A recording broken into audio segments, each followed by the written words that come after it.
Deep metaphysics knowledge is not something you simply hear. It is something that reshapes you as it enters your awareness. For 3 hours, you will step into these teachings and begin to see the hidden structure behind your reality.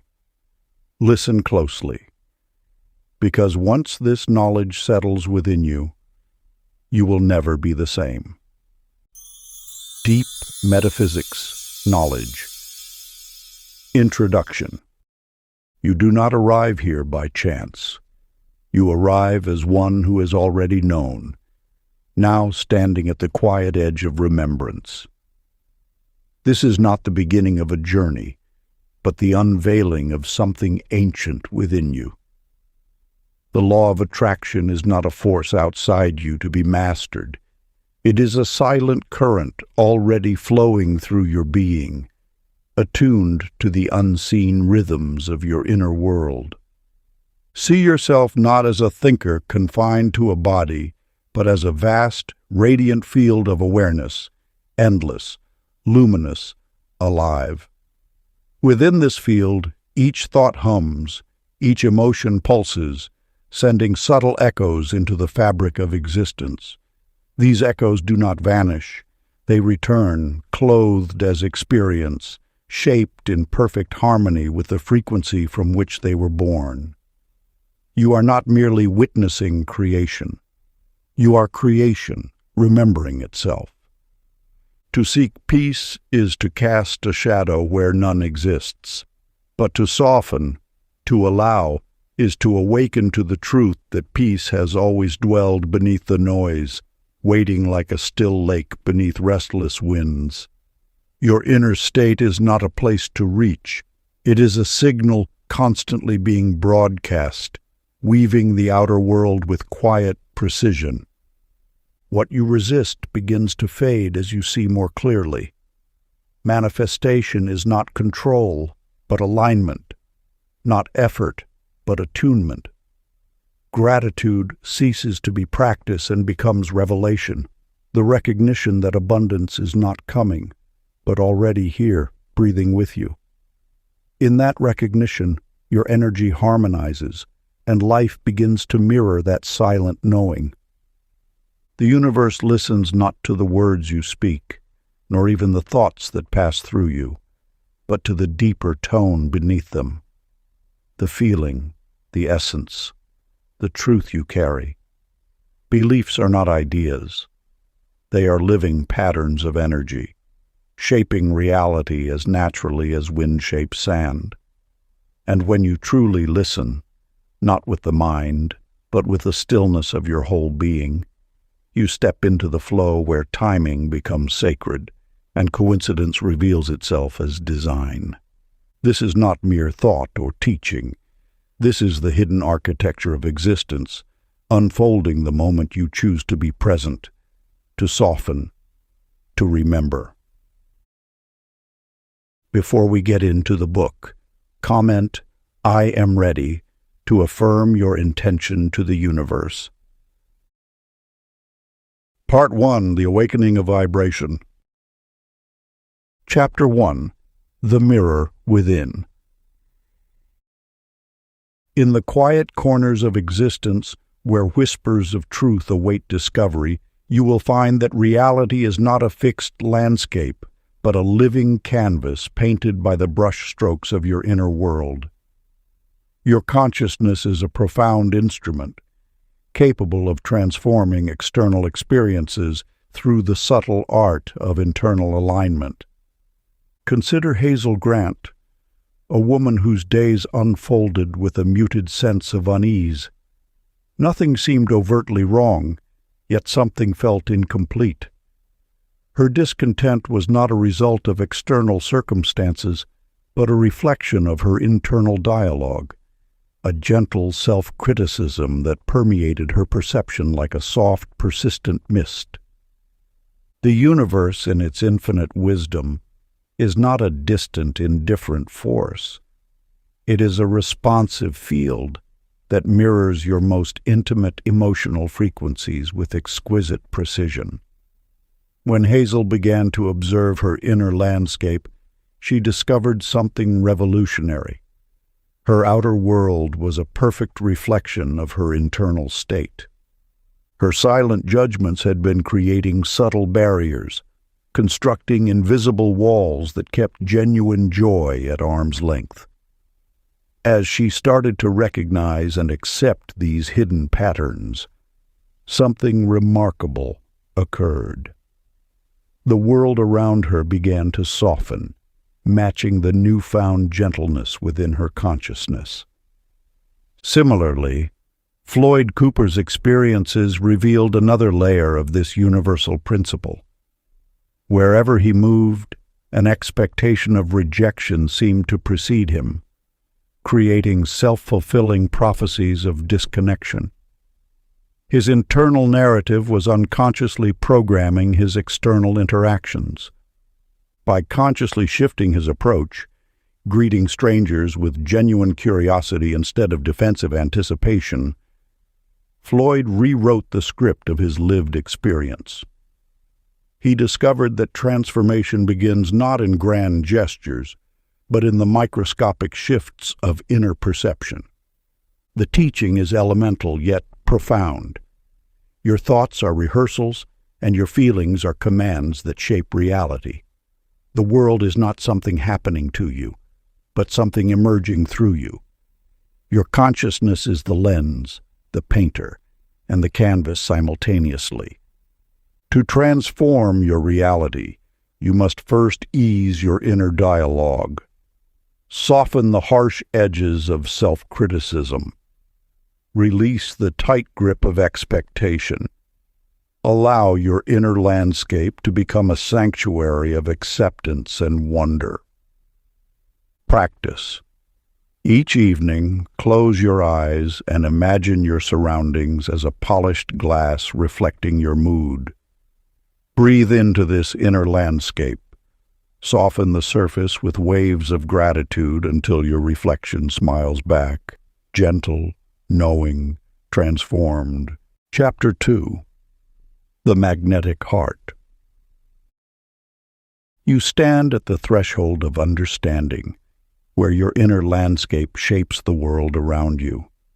Clara Jennings' journey illuminates a universal truth. Your perception is a powerful creator of reality.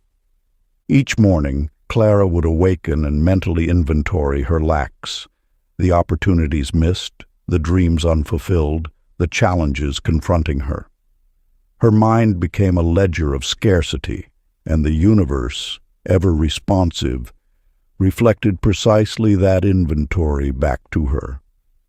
Her garden seemed muted, her conversations felt strained, and her professional path appeared blocked.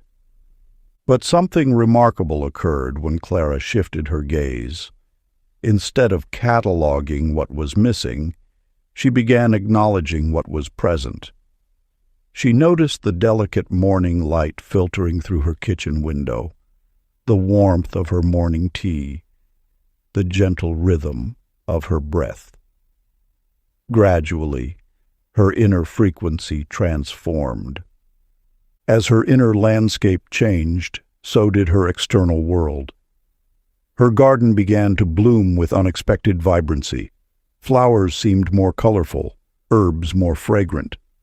Conversations that once felt heavy now sparkled with unexpected connections. Professional opportunities, which had seemed dormant, now emerged organically. This was not coincidence, but the fundamental law of vibration. Your emotional state is a broadcasting signal, constantly communicating with the universal field. Gratitude is not merely a pleasant sentiment. It is a magnetic current, drawing circumstances of equivalent joy. Everett Shaw's story further illuminates this principle. Harboring an old resentment against a former business partner, he felt creatively blocked. When he made the profound choice to forgive, not for the other person, but for his own liberation, something extraordinary happened. The moment he released that emotional burden, his creativity surged. It was as though invisible weights dissolved, and his inner channels became clear. The heart, not the intellect, commands the field of attraction. Intellectual understanding is limited. Emotional resonance is transformative. Practice. As you wake, place your hand on your chest and remember one moment of genuine love. Let it expand until every cell hums that tone, recognizing it as your natural frequency. Chapter 3. The River of Allowing. You stand at the crossroads of effort and ease, where the universal current whispers its ancient wisdom. Pearl Whitman's journey mirrors your own, a restless spirit constantly pushing against the tide, believing success demands unrelenting struggle. Imagine her mornings, tense shoulders hunched over plans, muscles tight with determination, rowing upstream with furious strokes against an imagined current of resistance. Each movement was a battle, each breath a testament to her belief that life must be conquered, not embraced. But then came the moment of surrender. One quiet morning, Pearl ceased her frantic paddling. Her oars dropped, her breath softened, and in that instant of stillness, she felt something profound. The river of life was already moving, already carrying her exactly where she needed to be. The universal rhythm does not demand your force. It requests your trust. Your inspired action emerges not from fear or desperation, but from a deep inner alignment. When Norman Tate released his grip on controlling every outcome, he discovered something remarkable. Opportunities began appearing with an almost magical precision. This is the sacred dance of flow. Effort born from fear creates struggle. Action inspired by inner peace creates movement. Your tension is not a shield, but a barrier. When you soften, you become receptive. When you trust, you become magnetic. The universe responds to your internal state with uncompromising accuracy. Your vibration is the true navigator, more powerful than any strategized plan. Surrender is not passive resignation, but an active alignment with the greater intelligence moving through all things. Each moment you choose ease over struggle, you recalibrate your entire energetic field. You become a vessel of potential, open and ready, instead of a warrior constantly defending against imagined threats. Practice.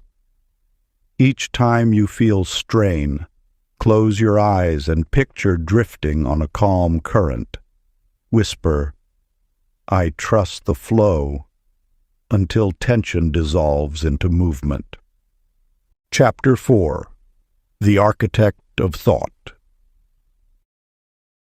In the grand tapestry of creation, you are the weaver, and your thoughts are the threads that construct the fabric of your reality.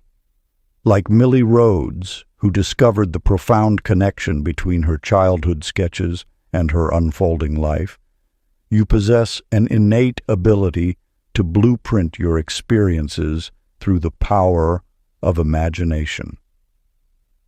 As a child, Millie would spend hours drawing intricate worlds, landscapes of possibility etched in pencil and colored crayon. Years later, she realized these seemingly innocent drawings were not mere fantasies, but precise maps of her future. Each line, each color choice, each imagined scene carried an energetic signature that would eventually materialize in her lived experience. Your mind is the primary architect of your existence. Every thought you entertain is a blueprint, every emotion the building material that gives substance to your inner design. When you hold a vision with conviction, you are not simply dreaming, you are constructing. Consider Archie Collins, a creative spirit perpetually wrestling with self-doubt. His inner narrative of uncertainty manifested as a series of incomplete projects, each one a mirror reflecting his internal hesitation. Fragments of potential lay scattered around him, echoing the fragmentation within his belief system. The turning point arrived when Archie began to celebrate small victories. Each completed task, no matter how minute, became a cornerstone of a new inner structure. He learned to acknowledge his progress, to honor his incremental growth. As his internal landscape shifted, so did his external reality. Projects that once remained unfinished now flowed to completion with surprising ease. This is the profound truth of creation. Inner construction always precedes outer form. Your thoughts are not passive observers, but active creators.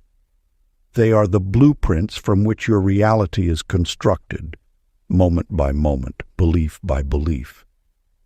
The universe responds to the frequency of your innermost convictions. It does not distinguish between what you want and what you believe you can have. It simply mirrors your fundamental vibration. When you align your thoughts with the reality you desire, you activate an unseen mechanism of manifestation. Before sleep, you will engage in a powerful practice of intentional creation. Design with your imagination one joyful scenario and feel its completion as already real. Let this emotional blueprint set overnight foundations. Close your eyes and breathe deeply. Visualize a specific scene of joy, success, or fulfillment. Make it vivid. Feel the emotions as if this experience is happening now. Let the sensations of completion, happiness, and achievement fill your being. Hold this blueprint with gentle certainty, allowing it to imprint itself into your subconscious. Chapter 5. The Frequency of Faith. You stand at the threshold of understanding, where thought meets manifestation and belief shapes reality. The universe listens not to your words, but to the vibration beneath them, the quiet hum of your true expectation. Ivy Malone's journey illuminates this sacred principle. For years, she recited affirmations like hollow incantations, her voice trembling with doubt. "I am abundant, I am worthy," she would whisper, yet her heart remained unconvinced. The universe heard her uncertainty, reflecting back a world of struggle and limitation. Then came the revelation. Faith is not a forceful declaration, but a relaxed, gentle knowing. It is the soft breath of confidence that whispers, "All is well," even when appearances suggest otherwise. Faith is not about demanding outcomes, but about trusting the invisible threads of creation that weave themselves around your deepest, most peaceful expectations. Calvin Brooks embodied this wisdom perfectly. Facing unemployment, he could have spiraled into anxiety. Instead, he chose a different path. He prepared for opportunity as though it were already unfolding. He organized his workspace, updated his resume, and maintained a calm certainty that good was already in motion. Within days, the telephone rang, an opportunity emerging from the quiet field of his peaceful expectation. The world does not respond to desperate grasping, but to the serene confidence that knows abundance is your natural state. The teaching crystallizes. Faith is not blind belief, but a precise tuning of your internal frequency. Like adjusting a radio dial, you align your inner landscape with the signal of what you desire. Doubt becomes static, while calm certainty becomes the clear channel through which life's music flows. Your thoughts are not mere whispers into the void, but precise instructions to the universe. Each thought carries a vibration, each expectation a blueprint. When you learn to hold your intentions with the same ease that a river holds water, flowing, unforced, certain, miracles begin to assemble around you. Practice. When doubt arises. Close your eyes and draw a slow breath. Feel the air move through you, releasing tension. Imagine the outcome you desire not as a distant hope, but as a reality already smiling just beyond the horizon. Let your body soften, your muscles unclench. Breathe again. Feel the calm certainty spreading through you. This is faith in action, not a desperate plea, but a relaxed knowing. Your breath becomes the proof that faith is functioning, that the universe is listening, that your deepest expectations are already taking form. Chapter 6. The Alchemy of Emotion. You stand at the threshold of your most profound transformation, a journey not of external conquest, but of inner transmutation. The universe whispers a sacred truth. Your emotions are not obstacles, but alchemical agents of creation. Nora Fields discovered this wisdom during a season of persistent struggle. She had been meticulously crafting positive thoughts, believing mental discipline alone could reshape her reality. Yet something remained unresolved, like a melody played without heart. Her thoughts felt hollow, her intentions disconnected from a deeper current of feeling. The revelation came not through force, but through gentle observation. Emotions, she realized, were not mere reactions to be controlled, but living energies seeking expression and evolution. They were not rust to be painted over, but raw potential waiting to be transformed. When Owen Bishop encountered professional challenges that once would have triggered frustration, he made a radical choice. Instead of resisting, he approached each setback with genuine curiosity. Where disappointment might have festered, he found unexpected openings. Obstacles became portals, complications transformed into opportunities. This is the profound teaching of emotional alchemy. Every feeling carries an inherent intelligence, a creative pulse seeking direction. Emotions are not enemies to be conquered, but messengers carrying wisdom from the deepest layers of your being. They are not static states, but dynamic energies capable of profound transmutation. Your inner landscape is a sacred laboratory where raw emotional energy can be refined, where lead of disappointment can be transformed into gold of understanding. The key is not suppression or forced positivity, but conscious, compassionate awareness. Each emotion arrives as a messenger, carrying information about your inner state. Anger might signal boundaries needing reinforcement. Grief could be an invitation to release and heal. Fear often guards unexplored potential, waiting to be understood and integrated. The practice of emotional alchemy is not about eliminating feelings, but about listening to them with profound respect. It is an art of gentle acknowledgement, of creating spaciousness where transformation can naturally occur. When discomfort appears, you are invited to a sacred ritual of transmutation. Name the emotion gently, as you would greet an old friend. Thank it for visiting, recognizing its role in your journey. Then, with compassionate intention, invite it to evolve into its highest expression, wisdom, compassion, or deeper understanding. Practice. When discomfort appears, name it gently, thank it for visiting, and invite it to evolve into its highest expression, such as wisdom or compassion. Chapter 7. The Language of Belief. You stand at the threshold of understanding how your inner narrative shapes the world around you. Every word you speak, every belief you hold, is a paintbrush crafting the canvas of your existence. Lula Watkins lived trapped in a cycle of self-declared misfortune. "I'm always unlucky," she would murmur, her words becoming incantations that summoned precisely what she feared. Each utterance was a spell, weaving threads of disappointment into the fabric of her reality. Her beliefs were not mere thoughts, but powerful commands dispatched to the universe, which responded with uncompromising loyalty. The universe listens not to your wishes, but to your deepest convictions. It does not judge or filter, it simply reflects.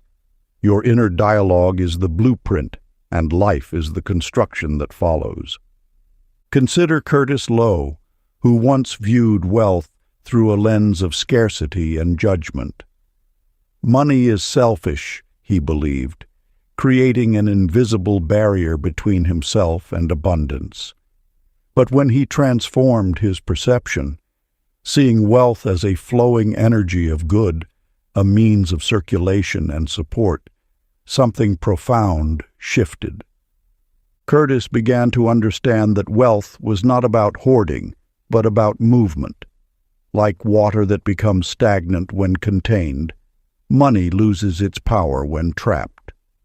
By reframing wealth as a conduit of generosity, he opened channels of unexpected prosperity. Your beliefs are not passive observations. They are active creators, silent architects constructing the landscape of your experience.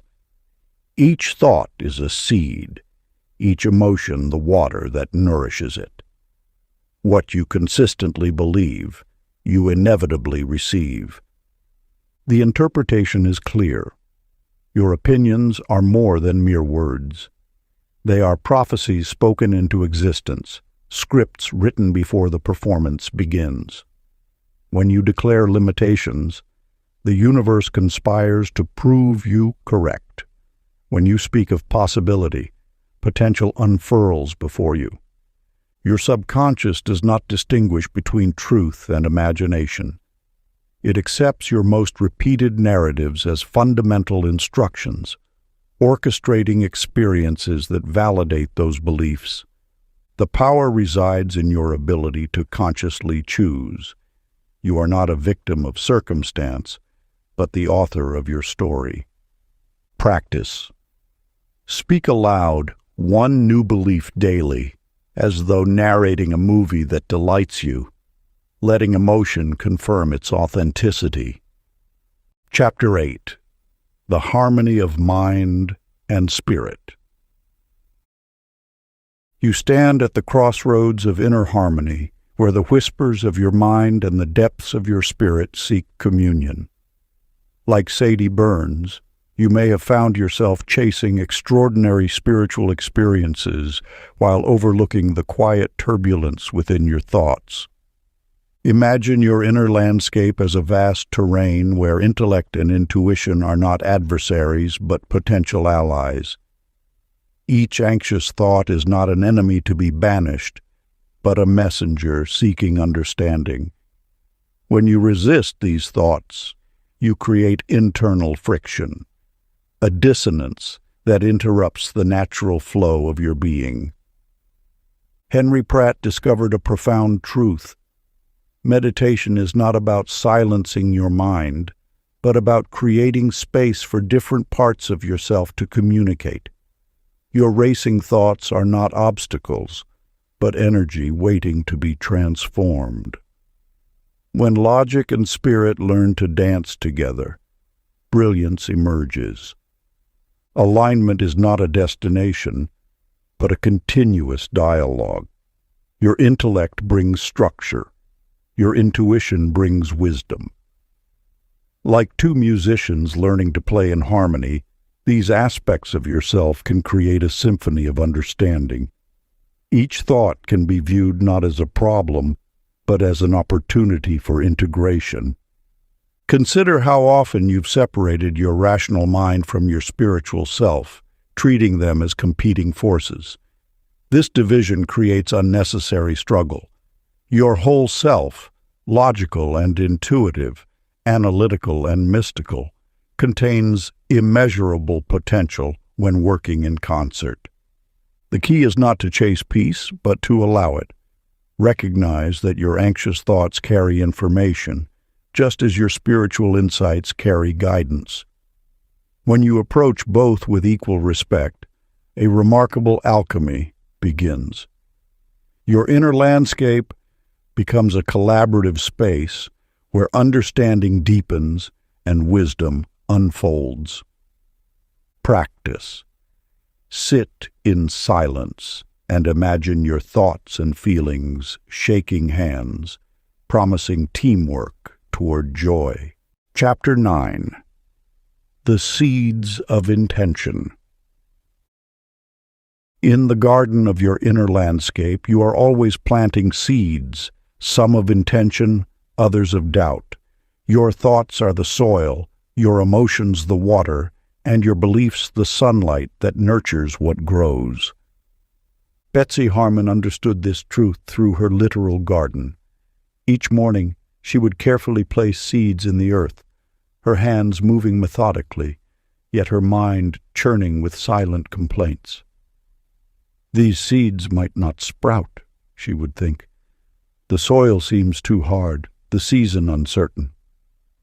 Her impatience hung in the air like a heavy mist, casting shadows on the potential waiting beneath the surface. What Betsy did not yet comprehend was that her inner narrative was as crucial to growth as the physical act of planting. Intention is not merely an action, but a vibration, a subtle energy that permeates every moment of creation. When you plant a seed, whether in soil or in the fertile ground of your aspirations, you must simultaneously plant trust. Trust is the unseen nourishment that allows potential to unfold. It is the quiet confidence that understands growth happens beyond what the eye can immediately perceive. Just as a seed transforms in darkness, your desires take shape in the realm of trust before manifesting in the physical world. Mason Doyle discovered a similar truth in his professional environment. Where others saw conflict, he began to visualize harmony. During tense meetings, he would internally radiate a calm, collaborative energy. Slowly, almost imperceptibly, the dynamics around him shifted. Conversations that once felt like battlegrounds became spaces of mutual understanding. The universal principle reveals itself. Intention gains its true power through calm assurance. When you release the grip of anxiety and replace it with serene expectation, you create an energetic invitation for transformation. Your mind and spirit are not meant to be adversaries, but collaborators in the grand design of manifestation. Each thought carries a frequency, each emotion a magnetic pull. When these inner elements align, not through force but through gentle understanding, they become a powerful conduit for bringing your deepest desires into reality. Remember, you are always planting seeds. Some will sprout quickly, others will require patience. The art is not in controlling the outcome, but in nurturing the environment of possibility. Practice. Once a day, imagine planting a glowing seed labeled with your desire. Then walk away mentally smiling as nature nurtures it unseen. Chapter 10. The Call of Presence. You stand at the threshold of infinite possibility, where time dissolves and creation breathes through you. Dixie Webb once lived chasing shadows of future happiness, her mind perpetually racing toward promised moments that never quite arrived. Her constant anticipation was a veil obscuring the miracles dancing around her, sunlight filtering through leaves, the rhythm of her own heartbeat, the silent symphony of existence unfolding in each breath. When Dixie learned to anchor herself in the present, something extraordinary happened. The world transformed from a distant landscape of potential into a vivid, breathing canvas of immediate experience. Her thoughts, once scattered like wind-blown seeds, began to settle into the rich soil of now. Similarly, Gilbert Sloane discovered the profound alchemy of presence through an unexpected revelation.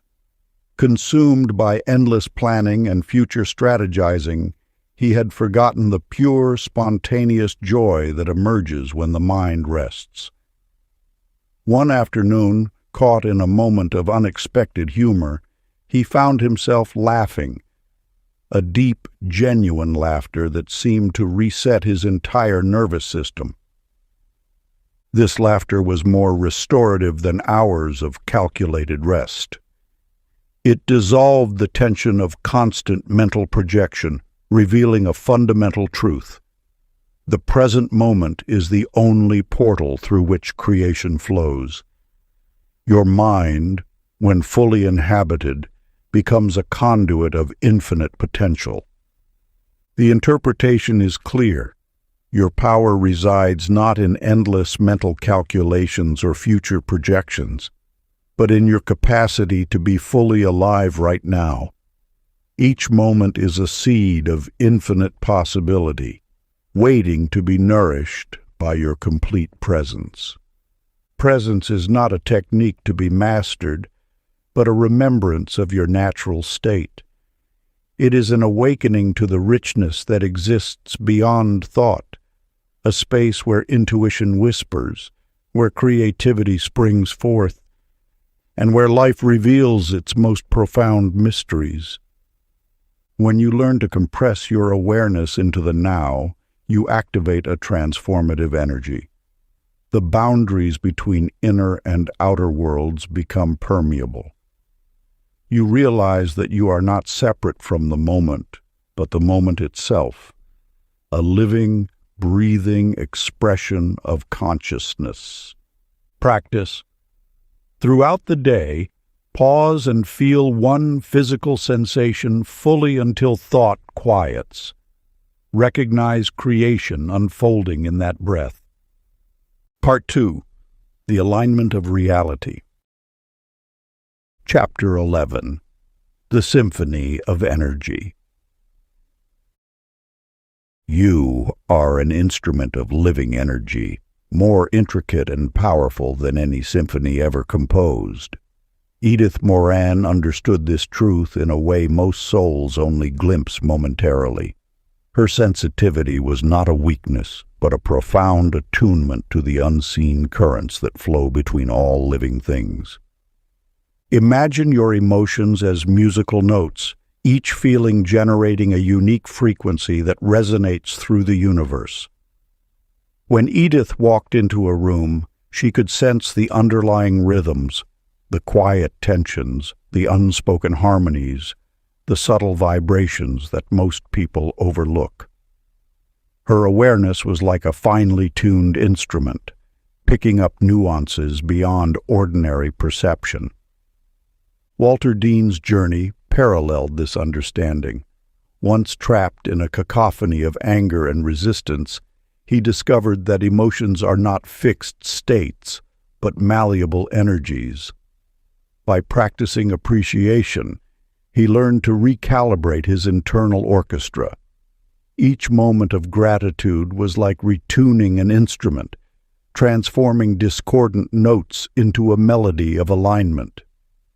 The universal language of vibration transcends words, spoken or unspoken.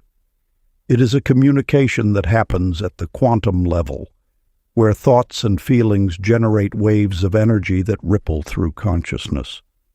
You are constantly broadcasting and receiving these energetic signals, whether you recognize them or not. Your emotional state is not just a personal experience, but a creative force that interacts with the world around you. Each feeling you generate sends out a frequency, attracting experiences that resonate with its particular tone. Anger attracts friction. Joy attracts expansion. Peace attracts harmony. Walter's transformation showed that intentional emotional tuning could reshape entire life experiences. By choosing appreciation over resentment, by selecting curiosity over judgment, he rewrote the musical score of his existence. The universe responded not as a distant entity, but as a responsive field of intelligent energy. Edith and Walter's stories reveal a profound truth. You are not a passive recipient of life's experiences, but an active composer of your reality. Your emotions are the conductor's baton, your thoughts the musical score, and your consciousness the living orchestra. Practice.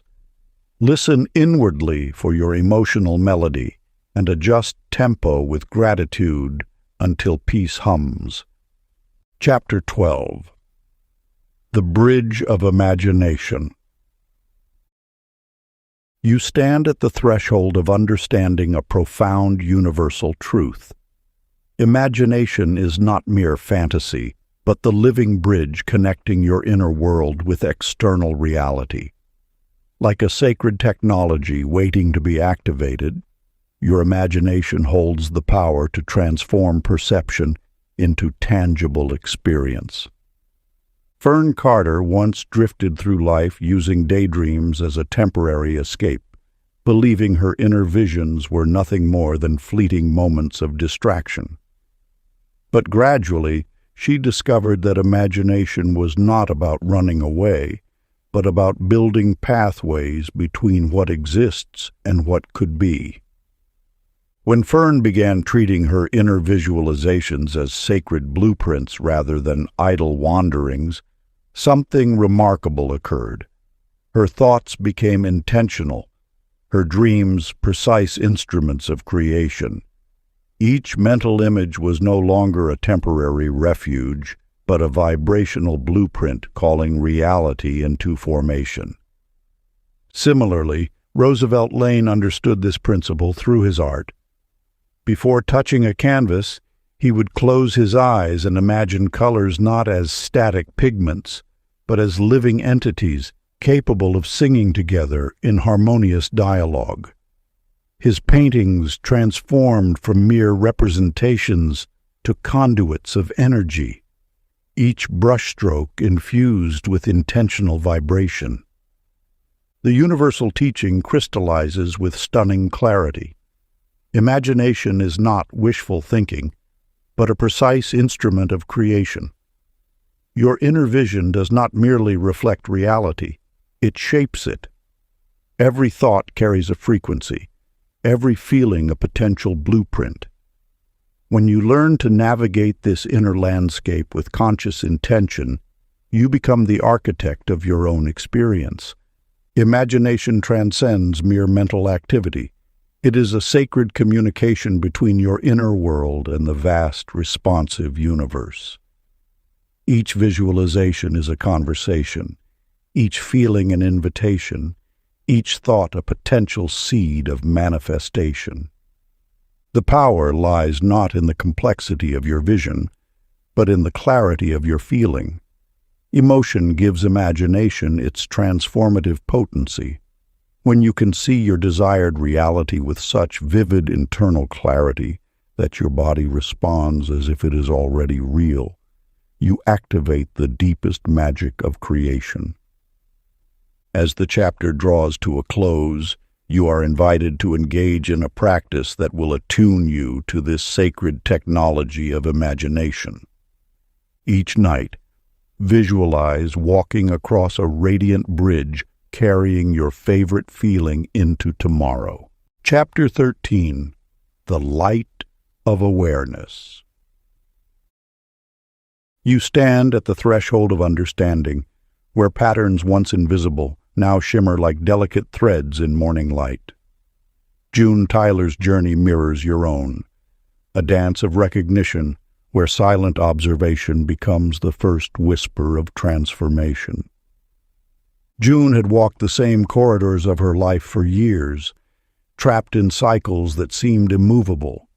Relationships echoed previous disappointments, work felt like a repeated script, and her inner dialogue played familiar refrains of limitation. But something shifted when she began to watch her patterns not with judgment, but with gentle curiosity. Imagine watching your thoughts like clouds drifting across a vast sky, present but not personal. June learned this art of compassionate awareness. She noticed how her reactions to challenges carried the same emotional signature, how her fears created invisible barriers, how her expectations shaped her experiences before they even unfolded. Homer Phelps discovered a similar magic. When irritation would rise, that familiar heat in his chest, the tightening of muscles, the quick breath, he learned to simply observe. Not to fight the feeling, not to analyze it, but to witness it with the same neutrality one might observe a passing breeze. The moment of awareness is like sunrise breaking through persistent darkness. It doesn't battle the night. It simply arrives, and in its gentle light, shadows dissolve. Your consciousness is that light, transformative, not through struggle, but through pure recognition. This is the sacred technology of awareness, to see without attachment, to witness without resistance. When you truly observe a pattern, it loses its grip. The very act of compassionate attention begins to reshape your inner landscape. Your patterns are not enemies to be conquered, but messengers carrying wisdom. Each repetition is an invitation to understanding, each cycle a chance to expand your consciousness. You are not trapped by your history, but awakening through its gentle revelations. The universe speaks in the language of awareness, and you are learning to listen. Not with the ears of judgment, but with the heart of compassion. Each moment of true seeing is a moment of potential transformation. When challenge appears, silently say, "I see you," and watch awareness gentle the circumstance. Before we get into the next chapter, you can download a free ebook version of this audiobook using the link in the pinned comment below this video. Chapter 14, The Circle of Giving. You stand at the threshold of understanding a profound universal truth. Abundance flows not from accumulation, but from generous release. Mabel Stokes lived this wisdom without initially knowing its deeper mechanics. On a morning when her pantry seemed sparse and her resources thin, she encountered a stranger whose hunger spoke louder than her own scarcity fears. Her last apple sat on the kitchen counter, a treasure in her mind, a potential meal she could ill afford to part with. Yet something stirred within her, a whisper more powerful than her calculations of lack. With a warmth that surprised even herself, Mabel approached the weary traveler and offered the apple, her hand steady, her heart unexpectedly light. The stranger's eyes filled with unexpected grace. No grand words were exchanged, merely a simple gratitude that seemed to ripple beyond the moment. Mabel returned home, her hands empty, but her spirit somehow fuller. Days unfolded differently thereafter. Neighbors she had barely spoken with began bringing unexpected gifts, fresh bread, a jar of preserves, an offer to mend her worn fence. The apple's journey had transformed into a current of kindness that flowed back to her, multiplying what she had initially perceived as her final morsel. Harvey Quinn discovered a similar truth through different circumstances. Feeling stagnant in his small business, he began volunteering at the local community center. His skills in organization and communication, freely given, attracted attention. A business connection emerged not through calculated networking, but through the genuine spirit of service. The universe operates on a principle beyond transactional exchange, a principle of trust and interconnectedness. When you give without expectation, you signal to the invisible currents of abundance that you understand a fundamental law. Resources are not finite, but fluid. Your practice, then, becomes simple yet profound. Each day, offer one small kindness without calculating its return.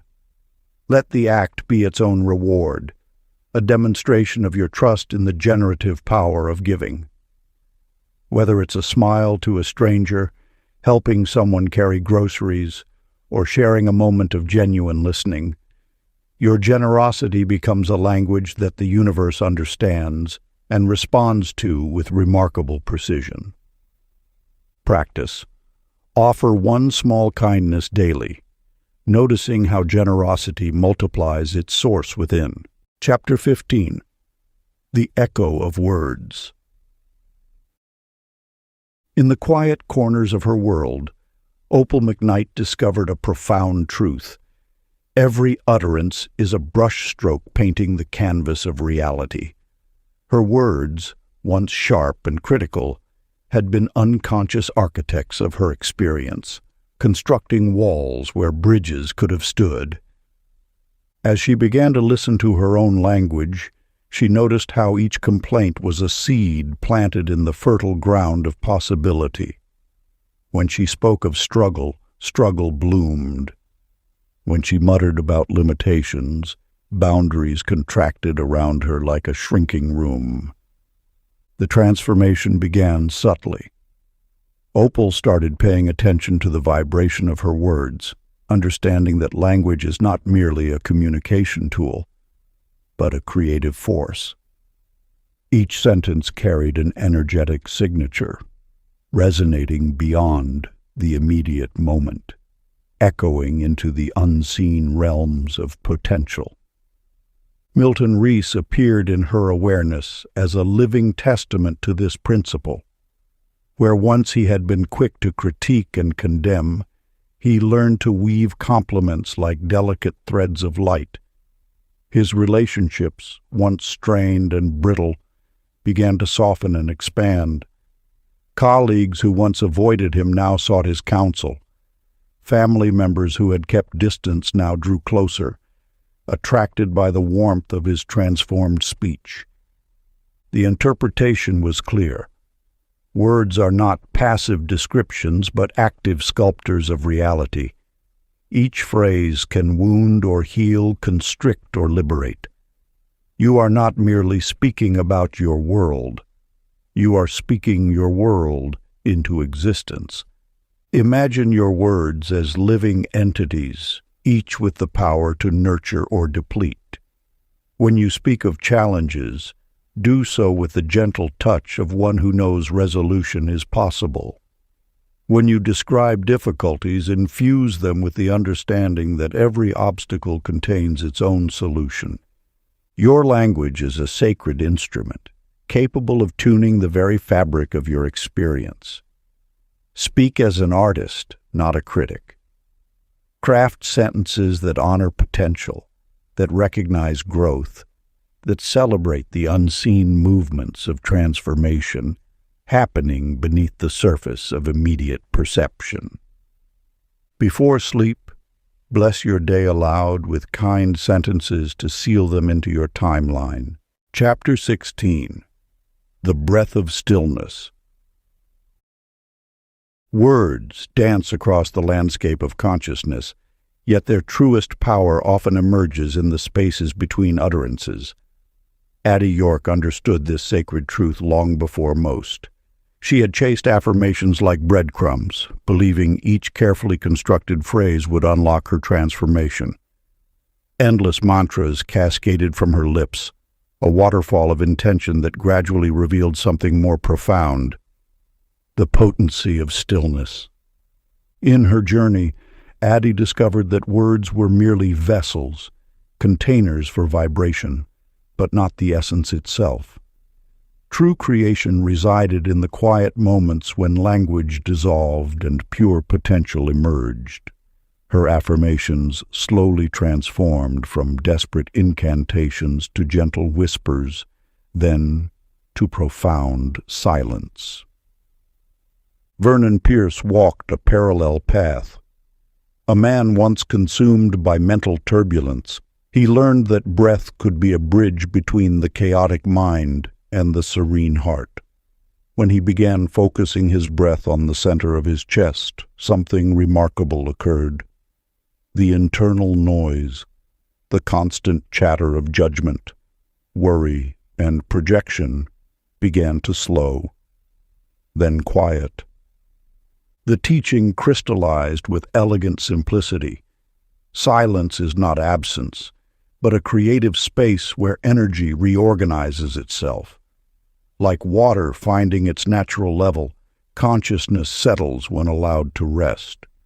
Words can point toward truth, but silence embodies it. Your words carry weight, but your silence carries wisdom. Each utterance emerges from and returns to stillness, like waves rising from and dissolving back into the ocean.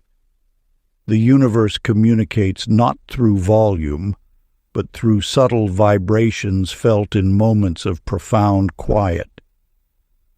When you release the need to explain, control, or define, you open yourself to a more intricate communication. Breath becomes your language. Awareness becomes your dialogue. The heart speaks without sound, and the soul listens without ears. Practice. Pause often to feel one slow inhale as if the universe itself breathes you. Chapter 17. The Lamp of Clarity. You stand at the threshold of understanding that stillness is not emptiness, but a profound state of receptivity. Effie Baxter's journey illuminates a universal truth. Clarity emerges not from forcing decisions, but from creating inner spaciousness where wisdom can breathe. Effie had long wrestled with choices, her mind a tangled web of competing thoughts and anxious deliberations. Each decision felt like navigating a labyrinth blindfolded, each path fraught with uncertainty. But something shifted when she learned to pause, truly pause, and listen to the quiet voice beneath the mental noise. One morning, instead of frantically analyzing every possible outcome, she sat quietly. She breathed. She allowed the swirling thoughts to settle like sediment in clear water. And in that moment of calm, a surprising clarity descended. The choice that had seemed so complex now appeared with remarkable simplicity. Ralph Monroe understood this principle through a different lens. His cluttered workspace mirrored his internal state, scattered, uncertain, overwhelmed. But as he methodically cleaned each surface, organized each paper, something remarkable happened. The external order began to reflect an internal alignment. With each item placed mindfully, with each surface wiped clean, Ralph felt a corresponding clarity emerging within himself. The physical act of creating order became a meditation, a ritual of inviting guidance. Inspiration, which had felt distant and elusive, now seemed to flow effortlessly. The universal teaching crystallizes. External chaos is but a reflection of internal turbulence. When you create spaciousness, whether through physical organization, mental quieting, or emotional release, you open channels for intuitive wisdom to enter, Your choices are not battles to be won, but invitations to be heard. Each decision is an opportunity to align with your deeper knowing, to trust the intelligence that resides beyond rational thinking. Practice. Imagine lighting a lamp within the mind and watch fog vanish in steady glow. Chapter 18. The Frequency of Joy.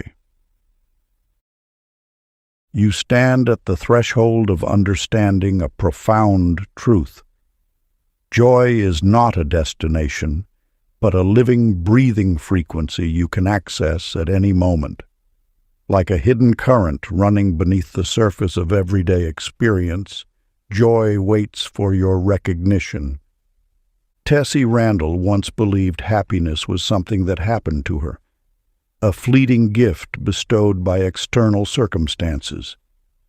She chased moments of pleasure, thinking they were rare and unpredictable. But through deep meditation, she discovered something revolutionary. Joy is an internal state, a vibration you can choose and cultivate. When Tessie first learned to sit quietly and tune into her inner landscape, she realized joy wasn't dependent on perfect conditions. It was a frequency she could dial into, much like a radio finding its precise signal. Some days, this revelation came softly, like a whisper.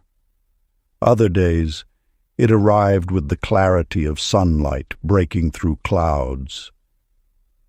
Lloyd Vincent embodied this understanding intuitively. He would sometimes dance alone in his living room, not waiting for an occasion or an audience. His movements were pure expression, unfiltered by self-consciousness or expectation. He danced to feel good, to celebrate the simple miracle of being alive.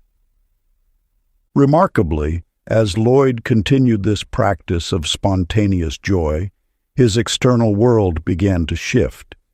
Invitations started appearing to social gatherings, collaborative projects, unexpected opportunities. It was as if his internal frequency of joy was broadcasting a magnetic signal, drawing experiences that matched his vibration. The universal principle emerged crystal clear. Joy is not earned, it is generated. It is not a reward for good behavior, but a creative force you can deliberately activate. Your emotional state is not a passive experience, but an active creation. When you align with joy, you become a beacon. You don't attract what you want, you attract what you are. Your internal state becomes the blueprint for your external experience. Practice.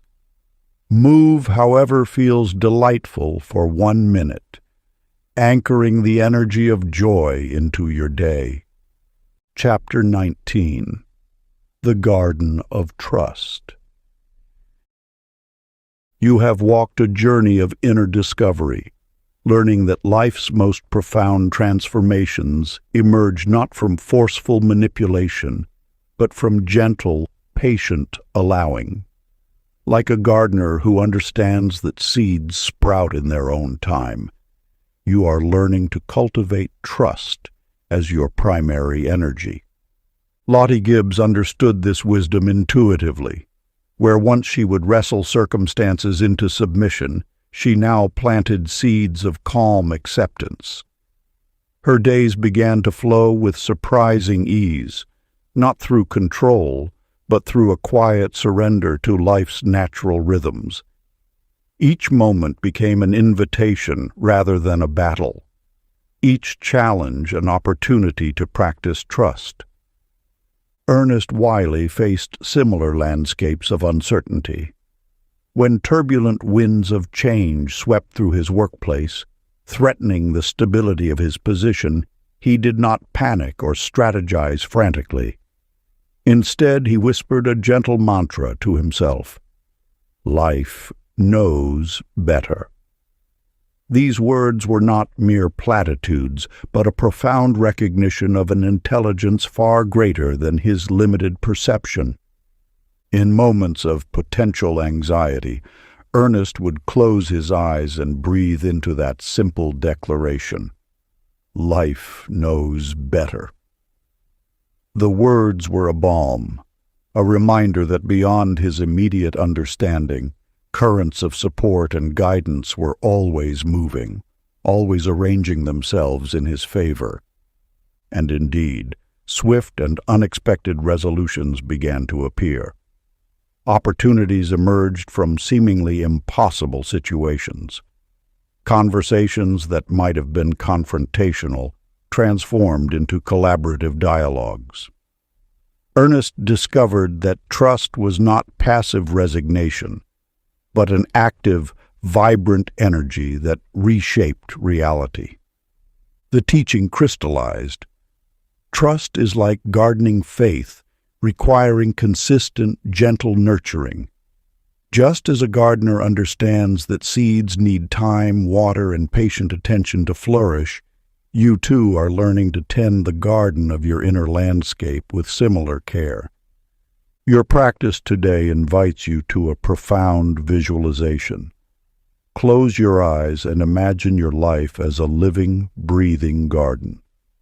Every breath you exhale is pure, nourishing water. As you breathe, see this garden responding, flowers opening, roots deepening, pathways clearing. Each exhale of trust becomes liquid light, transforming the terrain of your existence. Visualize your life as a tended garden, responding brightly to each breath of trust you exhale. Chapter 20. The Door of Perception. In the gentle rhythm of life's unfolding, you stand at the threshold of transformation, where perception becomes the key that unlocks hidden dimensions of experience. Hattie Burgess once moved through her days like a traveler with a map drawn from old beliefs, tracing familiar pathways of limitation. Her world seemed small, confined by the boundaries of what she thought she knew. One morning, something stirred within her, a whisper of curiosity that challenged her most deeply held assumptions. What if the opposite is true? She asked herself, not as a rhetorical question, but as an invitation to mystery. This simple inquiry became a portal, a crack in the wall of her previous understanding.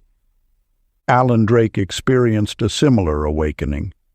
Where others saw monotony, he began to look with fresh eyes. His routine, once a prison of repetition, transformed into a landscape of unexpected revelations. Each mundane moment held a hidden blessing, waiting to be discovered by those willing to shift their perspective. The universe responds to your perception like a mirror, reflecting back the quality of your attention. When you change the lens through which you view your experiences, reality itself begins to dance to a different rhythm. Your judgments are not truth, but filters that color your world. Each assumption is a hypothesis waiting to be tested, each belief a veil waiting to be lifted. Imagine your mind as a camera, capable of zooming in, pulling back, changing angles. The scene remains the same, but the interpretation can transform completely. What appears as a setback from one view might be a perfect alignment from another. What seems like an ending could be the first breath of a new beginning. The teaching is clear. Perception is not passive observation, but active creation. You are not merely witnessing your life. You are continually generating its texture and tone through the quality of your attention. Each moment offers a choice: to see limitation or to recognize potential, to contract in fear or expand in possibility. When judgment appears, that familiar voice of criticism or doubt, you now have a practice. Tilt your mental camera, shift your angle. Watch as new beauty enters the frame. Let your perspective be fluid, your understanding flexible.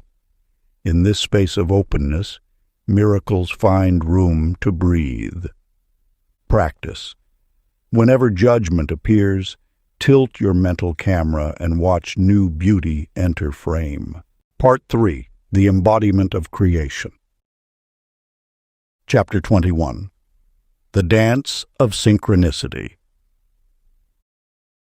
You stand at the intersection of intention and flow, where the universe whispers its secrets through the subtle language of coincidence. Bonnie Adair discovered this profound truth not through intense study or complex spiritual practices, but through the art of relaxation. For years, she had been a master of strategic planning, believing that life's opportunities could be captured through relentless effort and meticulous scheming. Her days were a complex network of calculations, each moment carefully orchestrated to produce a desired outcome. Yet, the harder she pushed, the more elusive her dreams became.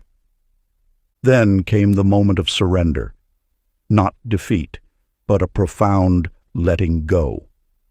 Bonnie began to soften her grip on life's steering wheel, allowing intuition to guide her path. And something miraculous happened. Coincidences began to bloom around her like unexpected flowers. A phone call would arrive just as she thought of a long-lost friend. A job opportunity would manifest precisely when she released her desperate need for control. The universe, it seemed, was communicating, not through force, but through gentle alignment. Lowell Franklin walked a similar path. Where once he had ignored the quiet whispers of intuition, he now learned to listen. Each intuitive nudge became a breadcrumb of wisdom, leading him to extraordinary moments of perfect timing. What appeared as chance to others revealed itself to him as an intricate dance of cosmic choreography. The interpretation is simple yet profound. Life moves with greater grace when you stop trying to manipulate its rhythm and instead learn to move in harmony with its natural flow. Synchronicity is the universe's way of winking back at you, confirming that you are precisely where you need to be. This is not about passive waiting, but active receptivity. You are both the dancer and the dance, the observer and the observed. Your inner state creates ripples that extend far beyond your immediate perception, orchestrating events with a precision that defies logical explanation. When you align your inner frequency with trust, when you release the need to control every outcome, the world begins to conspire in your favor. Synchronicities are not random. They are evidence of your deeper connection to the universal intelligence that moves through all things. Practice. Celebrate each coincidence as proof that you and life are dancing together in rhythm. Chapter 22. The Compass of Desire. You stand at the threshold of understanding a profound universal truth. Your desires are not random whispers of want, but sacred signals from the deepest part of your being. They are not selfish impulses to be suppressed, but luminous guideposts, illuminating your path of expansion. Della Briggs discovered this wisdom after years of wrestling with her inner longings. Raised in a world that often portrayed desire as a form of greed, she had learned to quiet her dreams, to shrink her aspirations into small, manageable containers. Her heart would murmur soft wishes for creative expression, for deeper connection, for a life that felt authentically hers, and she would immediately silence those whispers, ashamed of their audacity. But something shifted when she began to listen differently. She realized that desire itself was not the enemy, but a sacred messenger. Each longing was an encoded communication from the universe, pointing toward her unique path of growth and fulfillment. Her desires were not random accidents, but intelligent signals designed to guide her toward her most expansive self. Gordon Leach embodied this understanding beautifully. An accountant by training, he had always harbored a secret passion for art. For years, he suppressed this calling, believing creative pursuits were impractical. But when he finally honored his longing, truly listened to its wisdom, something miraculous occurred. He transformed a small corner of his home into a studio, allowing himself to explore painting without judgment. His creativity, long dormant, began to flow like a river breaking through an old dam. What started as tentative brushstrokes became increasingly confident expressions of his inner landscape. The universe, it seemed, responded to his authenticity. Opportunities began appearing: an art class invitation, a local exhibition opportunity, connections with fellow artists who understood his journey. His creative studio, once a whispered dream, became a tangible reality.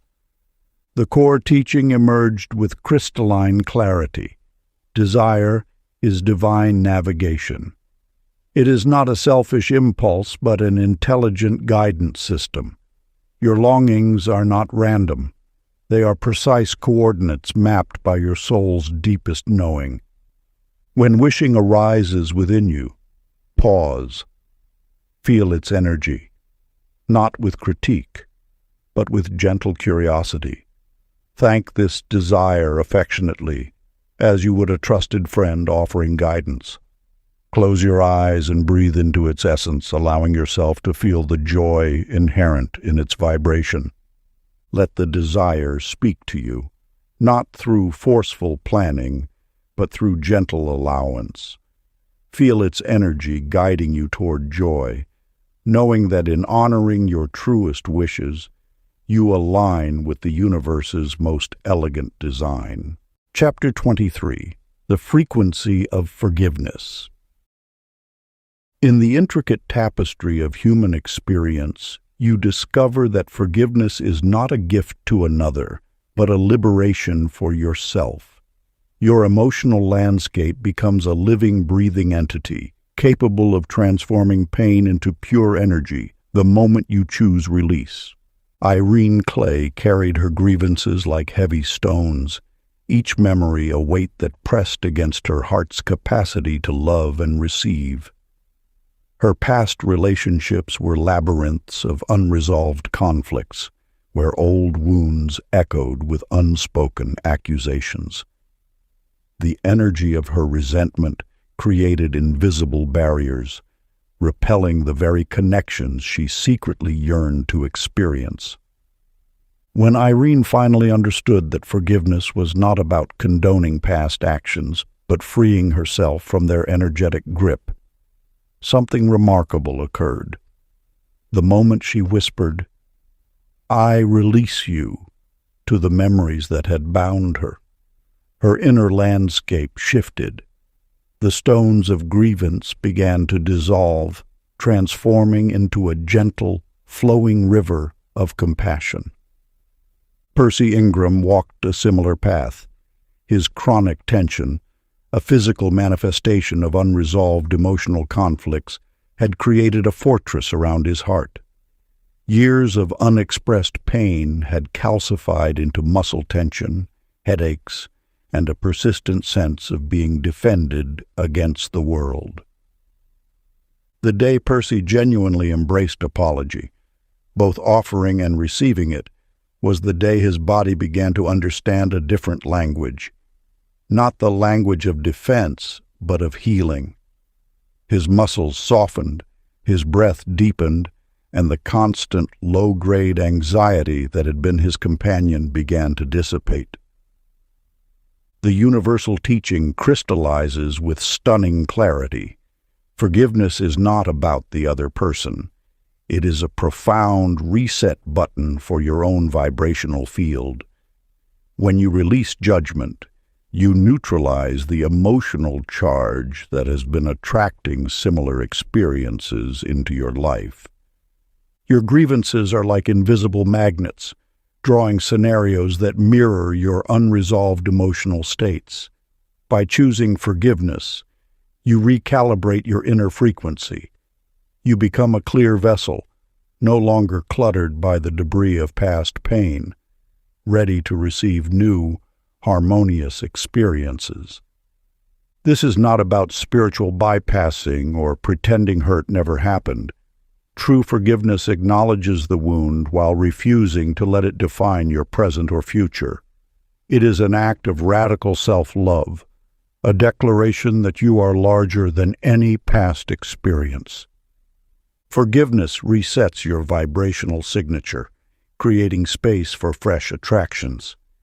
It is an alchemical process where pain is transformed into wisdom, where wounds become windows of understanding. As the chapter concludes, the practice awaits. Imagine releasing grievances as feathers into wind until your heart feels weightless. Chapter 24. The Power of Decision. In the landscape of creation, you stand at the crossroads of possibility, where hesitation meets transformation. Susie Hart's journey illuminates a profound universal truth. Decisiveness is the catalyst that awakens dormant potential. Susie had long been a traveler of uncertain paths, her steps tentative, and her choices clouded by whispers of doubt.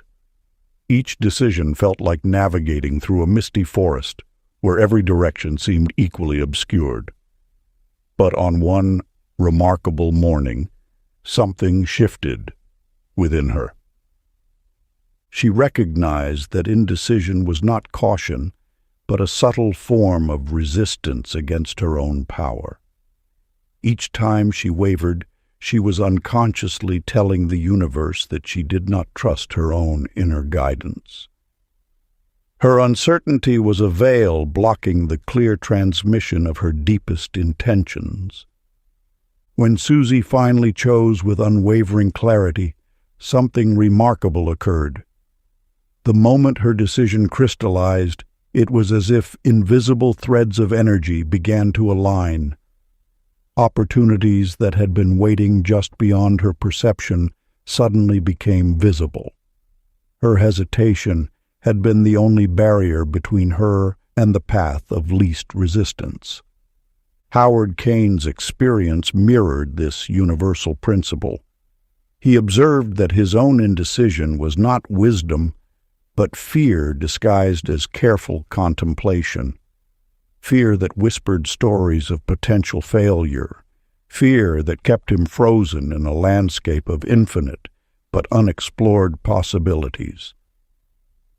The teaching emerged with elegant simplicity.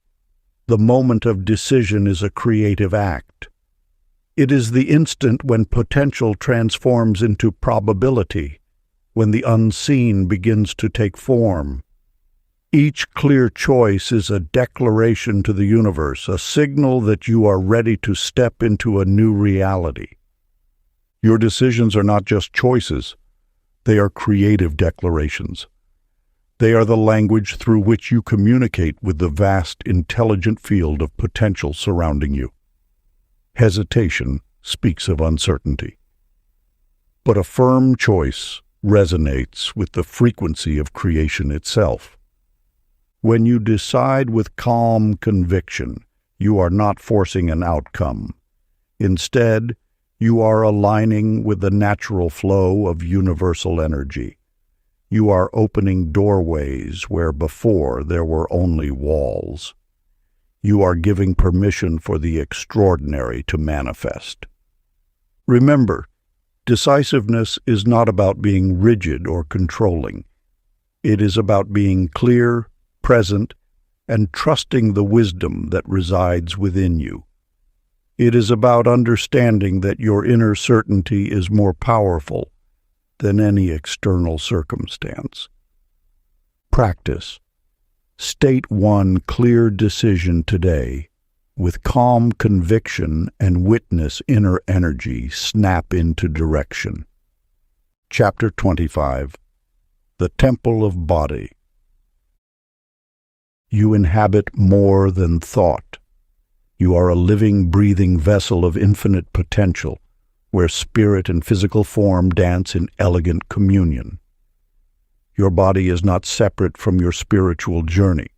It is the sacred instrument through which transformation occurs. Evelyn Pitts once believed spirituality meant escaping the physical realm, floating above earthly sensations. She meditated with rigid discipline, imagining transcendence required disconnection from her bodily experience. Her practices were mental, austere, disconnected from the vibrant intelligence residing within her flesh and bones. But wisdom whispered differently. When Evelyn began listening to her body's subtle language, honoring its rhythms, treating it with gentle reverence, something extraordinary unfolded. Her intuition sharpened. Insights arrived not just through mental contemplation, but through visceral knowing. Lionel Forbes understood this sacred partnership intimately. A dancer by profession, he recognized movement as a form of embodied prayer. Each gesture, each breath became a conversation between physical expression and spiritual intention.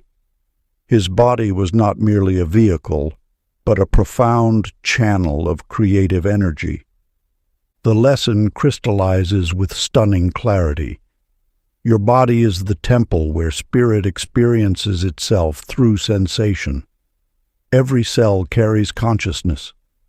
Every movement can be a ritual. Every breath a meditation.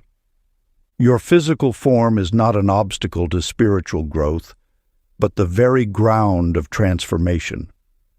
When you move with awareness, when you listen to the wisdom encoded in your muscles, bones, and neural pathways, you activate a deeper intelligence. This is not about perfection or strict discipline. It is about presence, about honoring the miraculous intelligence that animates your physical experience. Your body knows things your mind cannot comprehend. It holds memories, releases trauma, and generates healing when approached with compassionate attention. Imagine your body as a sacred instrument, capable of translating spiritual frequencies into tangible experience. Each sensation is a message, each movement a prayer, each breath a bridge between seen and unseen realms. Practice. Thank each limb for partnership and feel gratitude anchor spirit into matter gracefully. Chapter 26. The Covenant of Abundance. You inhabit a living, breathing covenant with abundance, where every cell whispers the language of prosperity. Your body is not merely a vessel, but a sacred temple of manifestation, continuously translating inner rhythms into outer experiences. Flora Dalton once walked through life believing scarcity was her inheritance.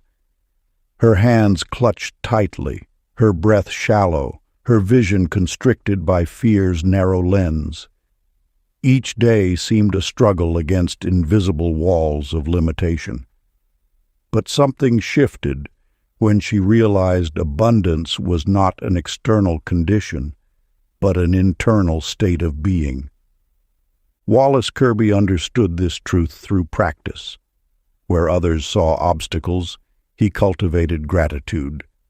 His appreciation wasn't forced or performative, but a genuine recognition of life's continuous generosity. With each acknowledgement of small blessings, his energetic frequency transformed. The universe listens not to your words, but to the emotional tone underlying your perception. Abundance is a living intelligence that responds to trust, to openness, to the quiet confidence that knows resources flow as naturally as breath. Your relationship with prosperity is a dance of give and take, a sacred dialogue between your innermost beliefs and the infinite potential surrounding you. When you release the grip of scarcity, you allow circulation, money, opportunity, love. They are energetic currents meant to move, not to be hoarded. Each time you share, you signal to the universal intelligence that you trust in continuous renewal. Your body knows this truth before your mind comprehends it. Every heartbeat is a rhythm of exchange, every breath a testament to receiving and releasing. The temple of your physical form is not separate from the abundance you seek, but the very instrument through which abundance expresses itself. As the chapter reaches its culmination, a profound practice awaits, an invitation to consciously align with the covenant of plenty. Envision signing an invisible agreement declaring the universe, and you share limitless plenty. Chapter 27. The Path of Intuition. The covenant of abundance continues its sacred exploration of life's deeper rhythms, revealing how intuition weaves through human experience like an invisible thread of wisdom. You stand at the threshold of understanding that your inner guidance system speaks not in loud proclamations, but in gentle whispers. Lena Parsons discovered this truth through years of mental complexity. She had spent decades constructing elaborate plans, analyzing every potential outcome until her mind became a labyrinth of overthinking. Her constant mental chatter drowned out the subtle signals of her intuition, creating a fog of uncertainty that obscured her path. One quiet morning, something shifted. Instead of wrestling with her thoughts, Lena paused. She breathed deeply and listened, not to her racing mind, but to the silent space beneath her thoughts. In that stillness, a soft impulse emerged. It was neither dramatic nor loud, just a quiet knowing that suggested a small change in her daily routine. This whisper guided her to take a different route to work, to speak with a colleague she typically avoided, to open herself to an unexpected conversation. Each time she followed these gentle nudges, something remarkable happened. Opportunities appeared, connections formed. Her life began to move with a grace she had never experienced through strategic planning. Virgil Hines shared a similar journey. A mechanical engineer trapped in a rigid professional landscape, he had long believed success came through relentless effort and calculated moves. One evening, a sudden idea pierced through his habitual thinking, a creative solution to a complex problem at work that defied conventional approach. Where logic suggested caution, his intuition urged action. Against his typical methodical nature, Virgil trusted the impulse. He presented the unconventional idea to his team, and to his surprise, it revolutionized their entire project. What seemed like a random thought became a breakthrough that accelerated his career and transformed his understanding of inspiration. The universal teaching crystallizes with profound simplicity. Intuition operates as your soul's GPS, offering guidance that transcends intellectual understanding. It speaks in feelings, subtle sensations, and instantaneous knowings that bypass rational explanation. Your inner wisdom knows paths your conscious mind cannot yet see. This intuitive intelligence is not mystical or unreachable. It exists within you, waiting to be recognized and honored. It communicates through that first gentle impulse, that soft whisper before doubt enters, that initial feeling before overthinking begins. The practice becomes your bridge to this wisdom. Ask your inner voice one simple question. Feel the first soft answer and honor it. Chapter 28. The Unity of All Things. The path of intuition continues to unfold before you, revealing its most profound secret. You are never truly separate from the vast, interconnected web of existence. Your intuition is not just a personal compass, but a universal antenna tuned to the collective consciousness that vibrates through all living beings. Naomi Sparks once viewed the world through fragmented lenses, seeing strangers as distant and unrelated. Her perception of separation created invisible walls, blocking the natural flow of understanding and empathy. But in the quiet moments of meditation, something extraordinary transformed her awareness. As she breathed deeply, the boundaries between herself and others began to dissolve. Each inhale connected her to the collective rhythm of human experience. She realized that beneath the surface differences of appearance, culture, and individual story, there existed a fundamental sameness. Every heartbeat carried the same fundamental pulse of life, the same longing for connection, love, and understanding.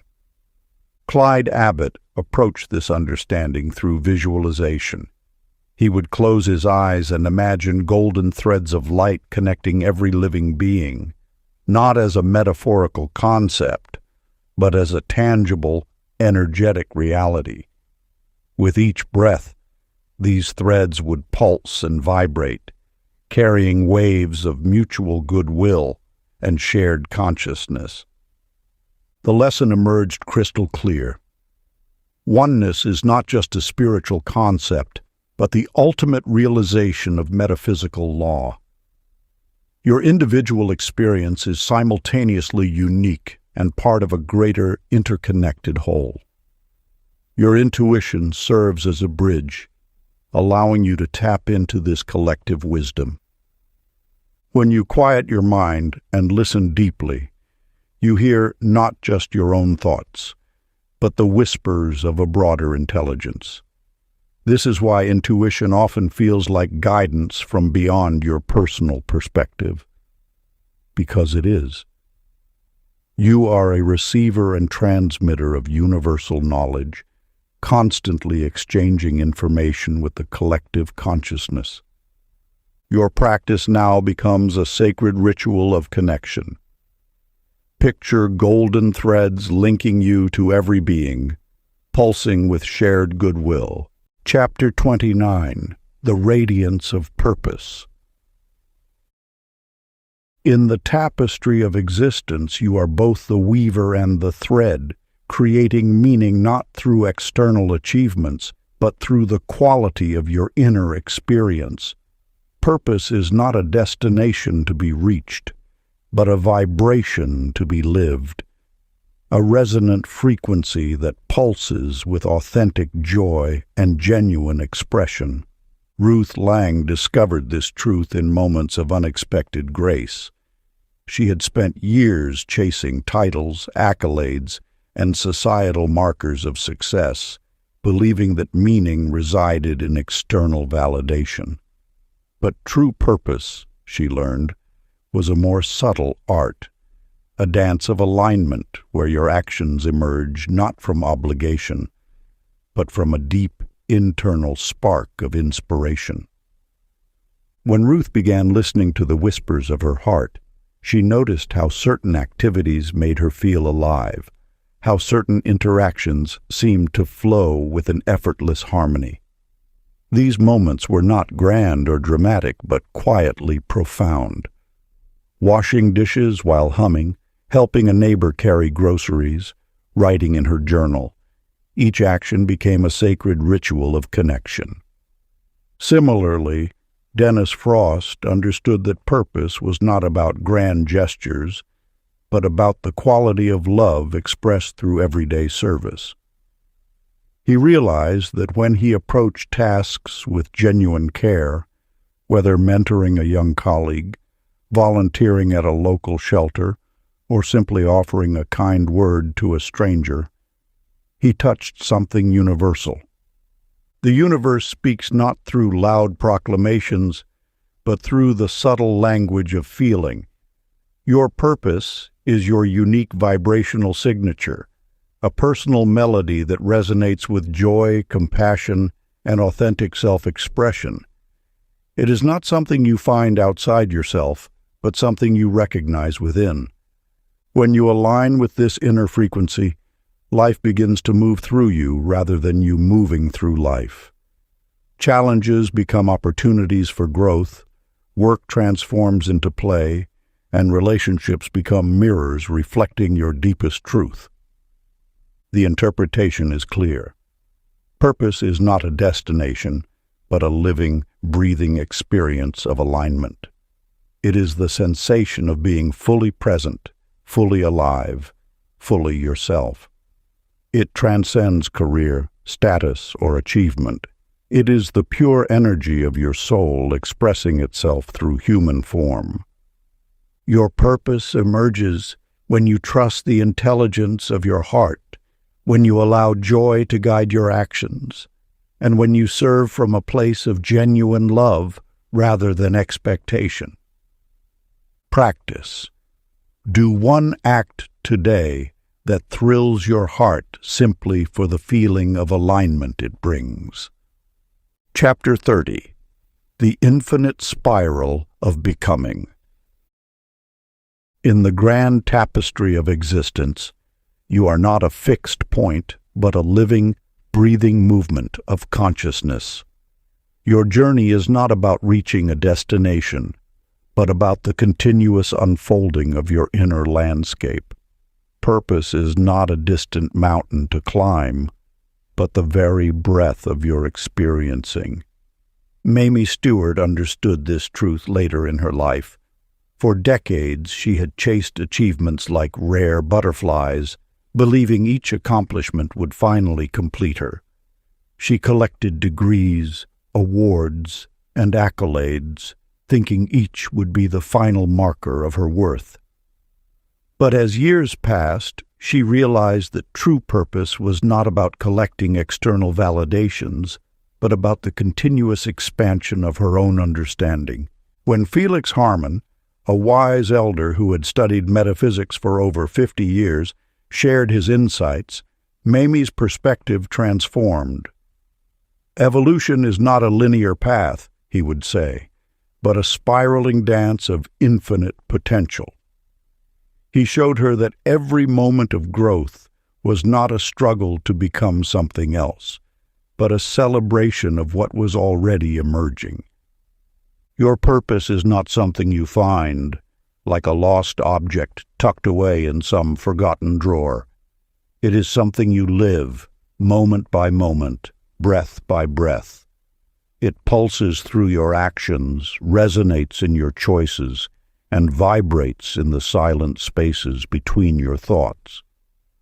Purpose is not a destination, but a living, breathing energy that moves through you. Every challenge you encounter is not an obstacle, but an invitation to deeper understanding. Every seeming setback is a doorway to expanded awareness. Your life is not a series of random events, but a carefully orchestrated symphony of growth, with each note playing its perfect part in the greater melody. The universe does not demand perfection from you, but presence. It invites you to be fully alive in each moment, to embrace your journey with curiosity and wonder. Your purpose is not something grand and distant, but intimate and immediate. It is how you love, how you respond, how you choose to be in each unfolding second. Smile at your own unfolding, knowing every step already part of endless perfection. Part 4. The Eternal Expansion. Chapter 31. The Whispered Yes. You stand at the crossroads of decision, not as a warrior battling choices, but as a listener attuned to the subtle rhythms of inner wisdom. Etta Lindbergh's journey illuminates a profound truth about decision-making that transcends mental struggle. Her mornings once echoed with internal debates, each choice becoming a battlefield of competing thoughts and fears. But wisdom arrived softly, like morning light breaking through dense clouds. Etta discovered that true guidance doesn't shout, it whispers. The universe communicates through gentle nudges, not thunderous proclamations. Her hesitation, she realized, was not protective caution, but a habitual pattern of uncertainty. When you learn to quiet the mind's relentless chatter, a different intelligence emerges. This intelligence speaks not in words, but in feelings, a subtle resonance that arrives before logical analysis. It is the language of intuition, the silent communication between your deepest self and the universal intelligence that orchestrates life's intricate dance. August Swanson's experience mirrors this profound revelation. He had spent years chasing external approvals, running himself ragged in pursuit of validation from others. Each attempt left him more depleted, his energy scattered like leaves in an autumn wind. But when he began honoring his internal guidance, those quiet, certain whispers about small daily matters, everything shifted. The power of alignment is not in force, but in allowance. When you align with your true essence, opportunities do not need to be pursued. They naturally converge around you. Your energy becomes a beacon, attracting experiences that resonate with your inner truth. This is the nuanced dance of the law of attraction. It responds not to volume or desperate effort, but to the clarity and certainty of your inner state. A whispered intention, rooted in genuine alignment, carries more potency than 1,000 shouted demands. The universe listens to the language of your soul, not the noise of your mind. It understands the frequency of your being, the subtle vibrations of your truest self.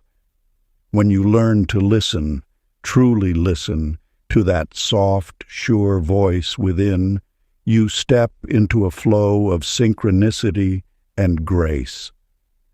Your guidance system is always active, always communicating. It speaks through feelings, through those moments of quiet knowing that arrive before thought can interrupt. Trust these moments. They are messages from the deeper intelligence that knows your path. Before any decision, pause and feel for the soft yes inside, and let it guide the next step, as if the universe already agrees. Chapter 32. The Gentle Reframe. You stand at the threshold of your own narrative, where every word you speak becomes a brushstroke painting the canvas of your reality. Your inner dialogue is not merely conversation, but a powerful invocation of experience. Each time you speak about yourself, you are casting a spell of creation, summoning circumstances that echo your deepest beliefs. Elsie Carlson discovered this profound truth when she realized her life was a direct reflection of the stories she continuously told herself.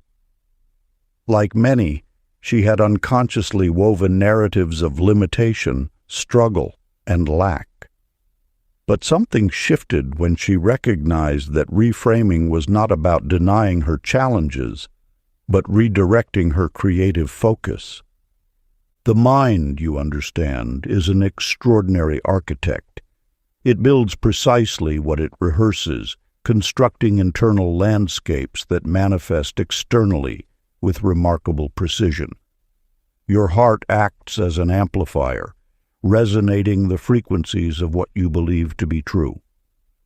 When Elsie began speaking about herself as someone constantly learning, growing, and expanding, her experiences transformed accordingly. Chester Peterson's journey mirrored this principle. He had long believed that struggle was a testament to his worth, that hardship proved his value. By reframing his work as joyful service rather than a battle to be endured, something miraculous occurred. His tasks became lighter, almost effortless. Support appeared from unexpected quarters, as if the universe was responding to his newfound perspective. Language, you see, is not just communication. It is vibration. Your words are frequencies that ripple through the quantum field, attracting experiences that match their energetic signature. When you speak with gentleness, curiosity, and hope, you recalibrate your internal mechanism of attraction. The interpretation is clear. Your narrative is not a fixed script, but a malleable energy you can reshape at will. Each word is an invitation, each story a potential gateway to transformation. Practice. When an old story arises, speak a kinder version aloud and feel the relief as evidence of realignment. As you close your eyes and breathe, whisper a gentler story about yourself. Listen for the subtle shift within. Chapter 33. The Open Hand. You stand at the threshold of transformation, where the art of holding lightly becomes your most powerful spiritual practice. Myrtle Olson's journey illuminates a profound truth. Attachment is the silent thief of potential, while trust is the expansive breath of possibility. Imagine your desires not as fragile objects to be guarded, but as living energies that flourish when given space to breathe. Myrtle discovered this wisdom when she stopped clenching her plans like a closed fist and instead opened her hand, allowing her intentions to rest softly on her palm. Her experiences revealed a universal principle. When you grip too tightly, you signal to the universe a fundamental lack of trust. Fear constricts, while faith opens pathways unseen. Each time Myrtle loosened her grip, she noticed subtle shifts. Opportunities emerged where before there seemed only obstacles. Otis Johansson's parallel journey demonstrated another layer of this spiritual law.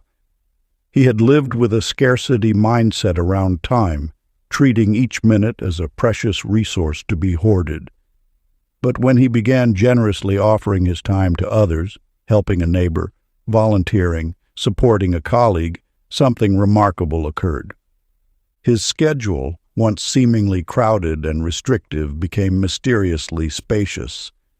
Time itself seemed to expand, not contract. By giving freely, he discovered an abundance that mathematics could not explain. His generosity became a form of spiritual currency, attracting support and opportunity from unexpected directions. The interpretation is clear. Trust is not passive resignation, but an active state of confident allowing. When you release your grip on how things must happen, you create quantum space for miraculous unfolding. Each morning, imagine placing your desires on an open palm and watching light carry them forward. Chapter 34. The Quiet Expectation.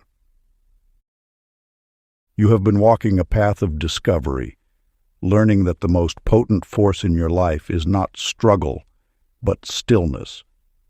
Viola Gustafson understood this truth deeply, a wisdom that transformed her experience of waiting from a place of anxiety to a sanctuary of serene anticipation.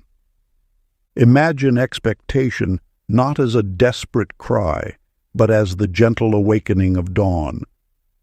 Just as the sun rises without effort, without demanding or pushing, your desires can unfold with similar grace.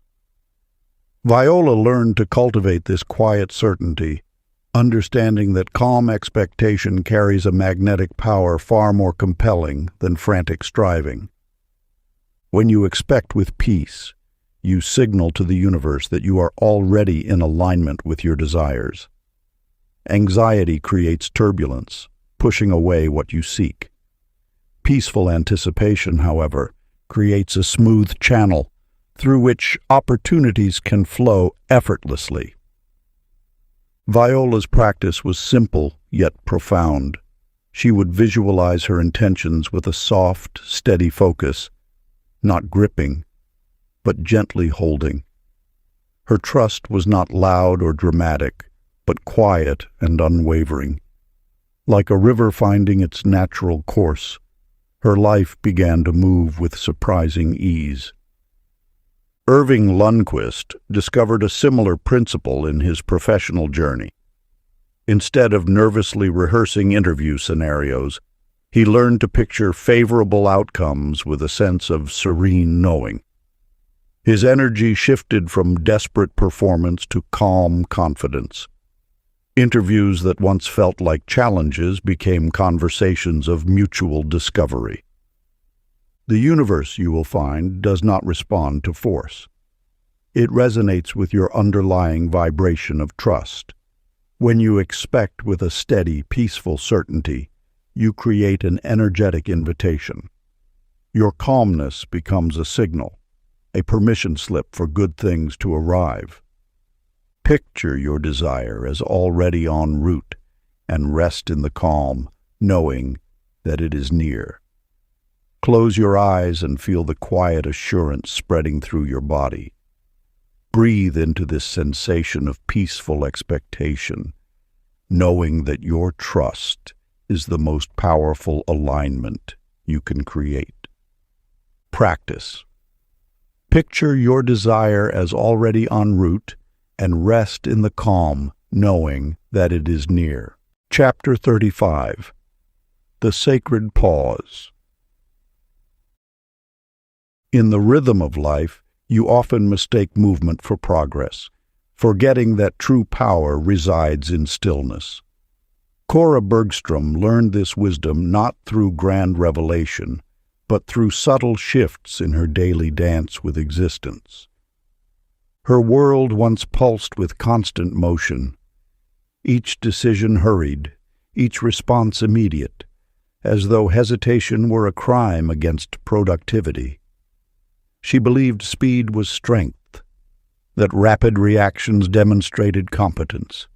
Yet beneath this frantic surface, a quiet knowing whispered otherwise.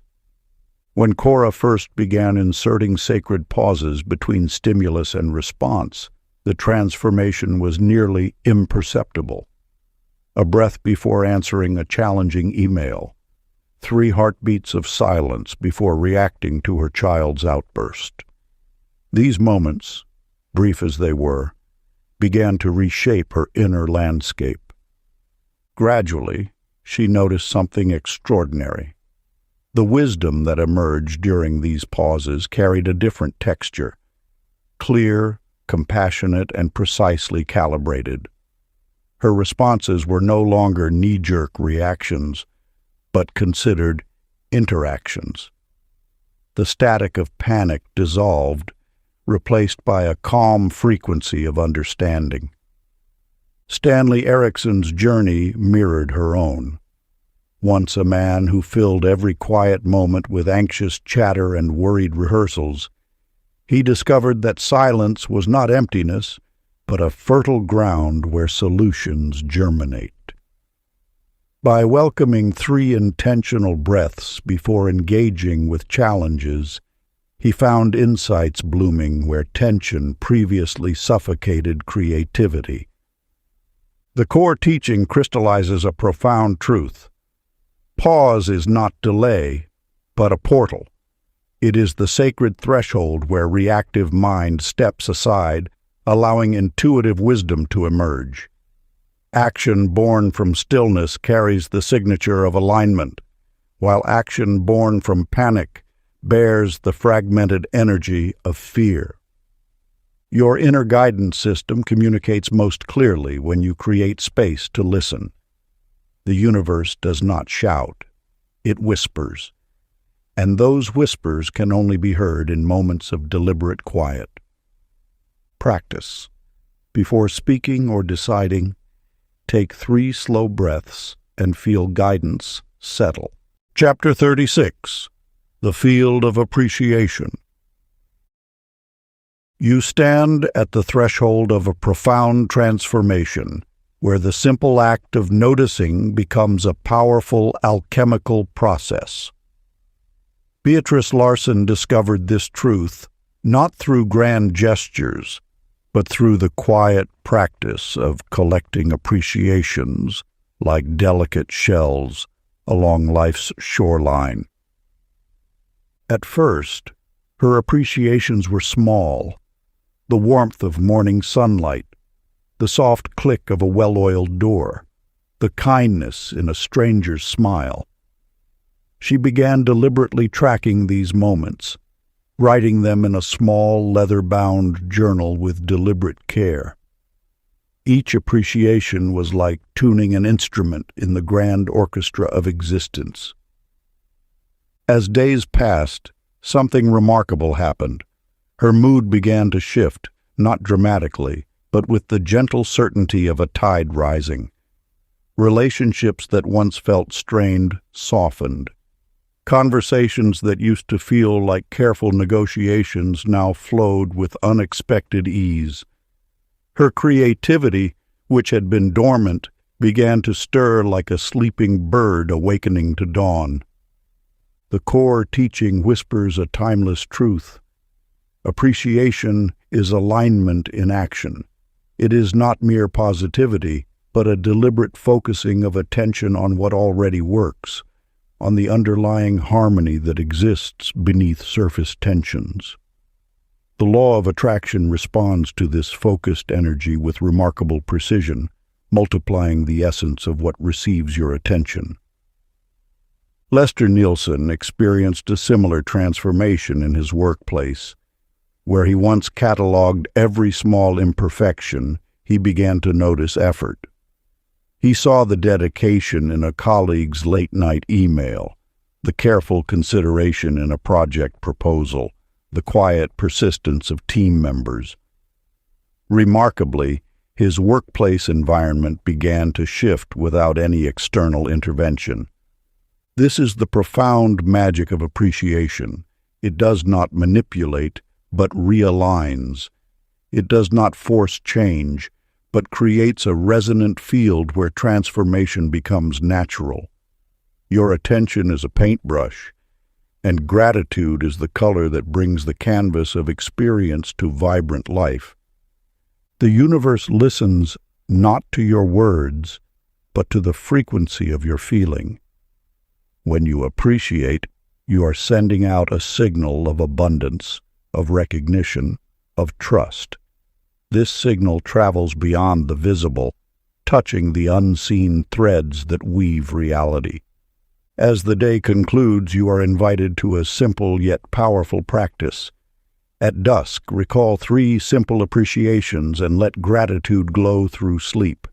These need not be grand: a kind word, a moment of ease, a subtle beauty. Let them settle into your being like soft light, illuminating the interconnected wonder of your existence. Chapter 37. The Inner Compass. You have navigated through countless external voices, collecting advice like scattered puzzle pieces, never quite seeing the complete picture. But deep within, a quiet wisdom has always existed, a luminous thread of intuition that weaves through the landscape of your experience. Goldie Sandberg understood this truth intimately. For years, she chased external validation, allowing others' opinions to overshadow her inner knowing. Consultants, experts, well-meaning friends, their voices created a cacophony that drowned the soft whispers of her soul. Until one moment of profound stillness she realized the most reliable guidance resided within her. The universe communicates through subtlety. Intuition is not a thunderous proclamation, but a gentle nudge, a feather-light sensation, a quiet knowing that emerges when mental chatter subsides. It speaks in the language of feeling, not logic, a soft pulse of rightness that resonates through your entire being. When Goldie began listening, her life transformed. Small intuitive nudges guided her to unexpected opportunities. A seemingly random impulse to take a different route home led her to a chance encounter that shifted her career. Another quiet feeling prompted her to pause before making a decision, saving her from a potential misstep. Herman Holmes' journey mirrored this revelation. Years of ignoring his inner guidance left him feeling disconnected and adrift. Rational thinking had become a fortress that blocked the delicate signals of intuition. But when he finally honored one soft prompt, a gentle suggestion to reach out to an old friend, an entire network of possibility opened. That single phone call unveiled a collaborative opportunity that aligned perfectly with his deepest aspirations. What seemed like a random impulse was, in fact, the universe's intricate orchestration waiting to be acknowledged. The core teaching crystallizes. Intuition is your internal GPS, calibrated to your highest path. It doesn't scream, it whispers, it doesn't demand. It suggests, and when you learn to trust it, you create a sacred dialogue with the intelligence that orchestrates your most elegant unfolding. Your inner compass is not a mystical concept, but a practical navigation system. It combines your accumulated wisdom, unconscious perceptions, and a connection to a broader intelligence. Every time you honor its guidance, you strengthen the connection, making the signal clearer and more precise. Practice listening, not with your ears, but with your entire being. Feel into the spaciousness between thoughts. Notice the subtle sensations that emerge when you ask a question, and then wait in quiet receptivity. Ask inside for the next kind step, and follow the first gentle pull you sense. Chapter 38. The Art of Receiving. In the quiet landscape of personal transformation, you are learning that the art of receiving is as sacred as giving. Your inner world whispers ancient truths about the delicate dance of energy exchange, revealing that blockages in receiving are often rooted in deeper narratives of self-worth.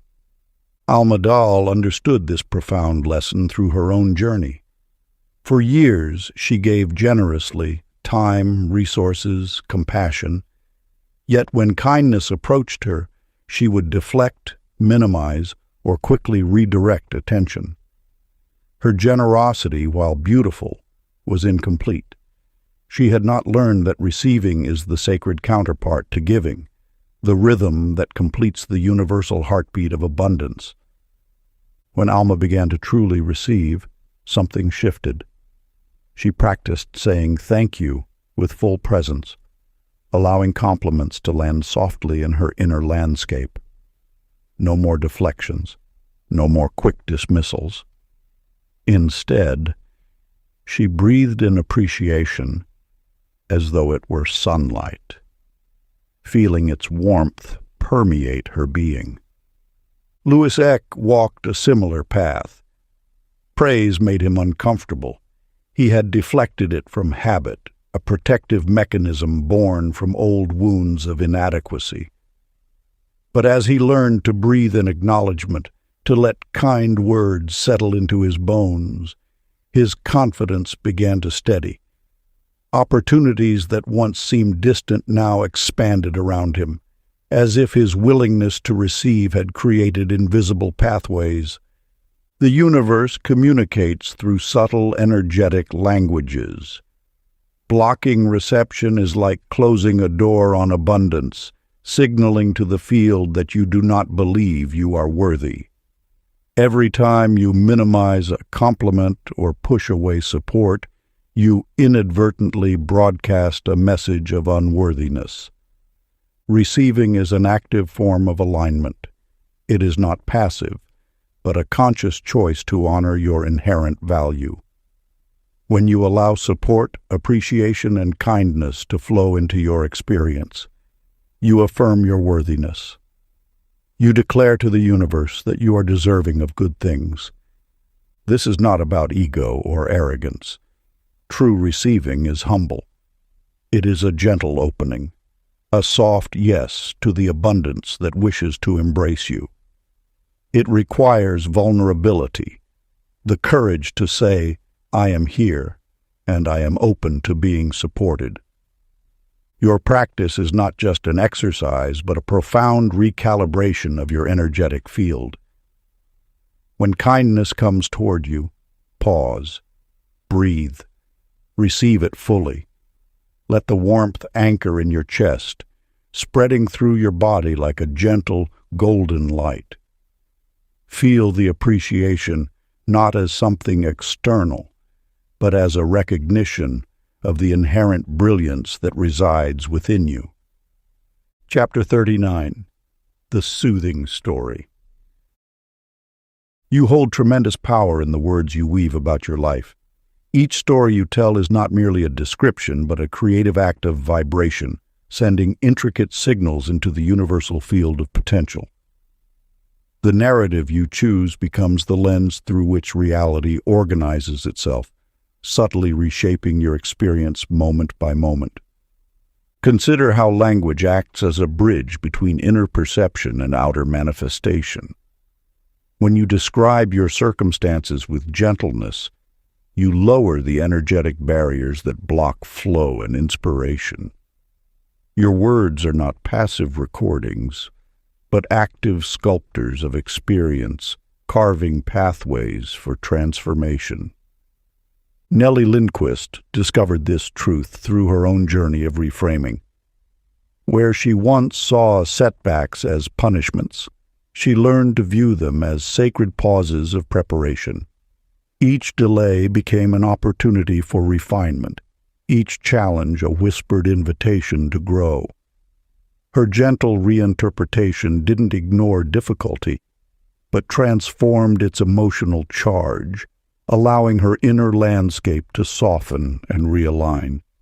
Similarly, Gus Nordstrom uncovered the magical properties of narrative when he experimentally shifted his daily storytelling. Instead of describing his experiences as a series of unfortunate events, he began narrating them as perfect unfoldings. The subtle shift was remarkable. His mood lifted, and the very texture of his days seemed to change. Helpful coincidences emerged where frustration had once dominated. The universe listens not to the content of your words, but to the vibration beneath them. Harsh, critical narratives create static and resistance. Soothing, compassionate stories create spaciousness and invitation. Your inner dialogue is a continuous transmission, broadcasting your deepest beliefs about possibility and potential. When tension rises, you have a choice. You can amplify the struggle through harsh interpretation, or you can gently reframe the experience. This is not about denying challenges, but about approaching them with a different energetic signature, one of curiosity, trust, and openness. When tension rises, tell a softer story about what is happening and notice relief. Chapter 40. The Vibration of Worth. You carry within you an eternal signature of value that exists beyond accomplishment, beyond perception, beyond the fleeting judgments of the external world. Your worth is not a destination to be reached, but a fundamental vibration waiting to be remembered. Maud Blomquist once believed her value was a delicate equation measured by achievements, by completed projects, by accolades, by the approving nods of others. She chased validation like a distant horizon, always believing herself just one accomplishment short of being enough. Her days were structured marathons of proving, her nights filled with silent calculations of her perceived shortcomings. But the universe whispers differently. Worth is not earned. It is an intrinsic light that cannot be dimmed by external circumstances. When Maud first understood this, the revelation came not with thunderous clarity, but with a gentle, profound settling, like morning mist dissolving into sunlight. She began to practice self-kindness as a deliberate art. Each morning she would place her hand on her heart and acknowledge her inherent dignity. She spoke to herself with the same tenderness she would offer a beloved child, recognizing that her value was not contingent on productivity, but was a birthright. Gradually, her outer world began to mirror this internal shift. Opportunities emerged not through desperate striving, but through a calm, magnetic presence. Relationships softened, professional interactions became more fluid, and a sense of ease permeated her previously anxious existence. Raymond Malmstrom walked a similar path. He had spent years believing connection and respect were earned through impressive performances, constant proving, endless strategizing about how to appear worthy. But when he finally rested into quiet self-acceptance, something remarkable occurred. People were drawn to his authenticity. Warmth flowed toward him without calculation, without him having to manufacture elaborate personas or achievements. The core teaching reveals a profound truth.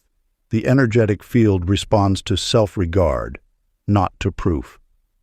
Your worthiness is not a fragile construct to be defended, but a luminous essence to be remembered. Every time you genuinely accept yourself, you send a powerful signal through the universal frequency. Your worth is not something you achieve, it is something you allow. It is the fundamental tone underneath all experiences, the constant hum of your essential self that remains unchanged by external fluctuations. Practice. Speak inwardly. I am worthy of ease, and let the statement settle like truth. Part 5. The Sacred Integration. Chapter 41. The Luminous Boundary.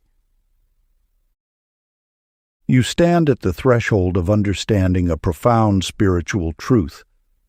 Boundaries are not barriers, but sacred lines of energy that protect your inner luminosity. Like a guardian of your own sacred space, you learn that saying no is not an act of rejection, but a powerful affirmation of your own essence. Ida Nyberg once trembled at the mere thought of setting boundaries. Her world was a landscape of constant accommodation, where her own needs dissolved into the desires of others. She feared that drawing a line would mean disconnection, that expressing her limits would push away the very connections she cherished. But the universe whispers a different wisdom. Boundaries are not walls that separate, but crystalline membranes that define and protect your energetic field. They are not constructed from fear, but from a deep love of self, a recognition that your energy is a precious resource to be honored, not scattered indiscriminately. As Ida began to set gentle, loving boundaries, something miraculous occurred. Her relationships didn't diminish, they transformed. The yes she ultimately offered became more genuine, more vibrant. Her time opened like a flower to inspired action, no longer consumed by obligations that drained her spirit. Wilbur Osterberg's journey mirrored this revelation. He had been a maestro of overextension, his life a constant symphony of exhaustion. Every commitment was another note in a cacophony of depletion. He said yes to everything, believing his worth was measured by his ability to accommodate others.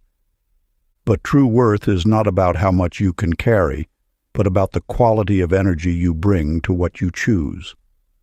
When Wilbur began to honor his internal energy budget, his creativity didn't diminish. It flourished. He discovered that saying no was not a limitation, but a form of self-respect that allowed his most authentic gifts to emerge. The core teaching resonates with a universal truth. Boundaries are alignment tools, not walls of separation.